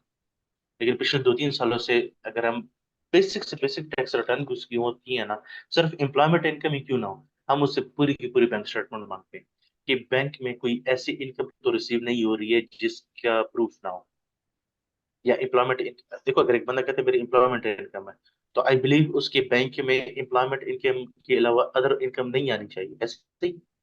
ऐसे ही है। अगर है तो उसको टैक्स रिटर्न में जाना चाहिए, अगर वो टैक्सेबल है। अगर टैक्सेबल नहीं है, एग्जाम्प्ट है, देन इट्स ओके, लेकिन अगर वो टैक्सेबल है तो टैक्स रिटर्न का पार्ट बनना चाहिए। तो अगर एचएमआरसी ने अपनी इंक्वायरी खोल ली, तो आपके बैंक स्टेटमेंट चेक करेगा, तो आपसे पूछेगा भाई ये क्लाइंट कमा रही ये कहाँ से आ रही है, इसको प्रूफ मुझे दो, ये वो। अगर तो आपने जस्टिफाई कर दिया तो ठीक है जी, अल्लाह हाफिज। नहीं किया तो फिर भजान पेनल्टी भी दो, टैक्स तो दो भी दोगे फिर। तो सर हमारे पाकिस्तान में तो यहाँ पे काफी ऐसे केसेस होते हैं कि जो दोस्तों यारों की होगी, जैसे मेरे क्लाइंट हैं, उनकी सिस्टर, उनके बहनोई कहीं आउट ऑफ कंट्री होते थे, तो उनकी रेगुलर पेमेंट्स आती थी उनके अपने अकाउंट में, और फिर वहां से विड्रॉ करके अपनी सिस्टर को पे कर रहे होते थे। तो इस किस्म की यूके में भी ढेरों ट्रांजैक्शंस होती होंगी, तो उसको भी यार फिर इस तरह होती जैसे हैं मैंने वो, उनको अब ड्राइंग्स में फिर ले जाते हैं कि यार मेरी पर्सनल ट्रांजैक्शन थी, फला के बंदे के पैसे थे, वहां से आए, यहाँ से गए। मतलब उसकी जस्टिफिकेशन देनी पड़ेगी हाँ, साथ। जस्टिफिकेशन आपके पास होनी चाहिए। जी लेकिन सर। वही बात आ जाती है ना, HMRC इतना वेले नहीं है कि आपने 1000-1500 पाउंड देखता रहे बैंक में कि भाई ये 1000 कहाँ से है, ये 500 कहाँ से है।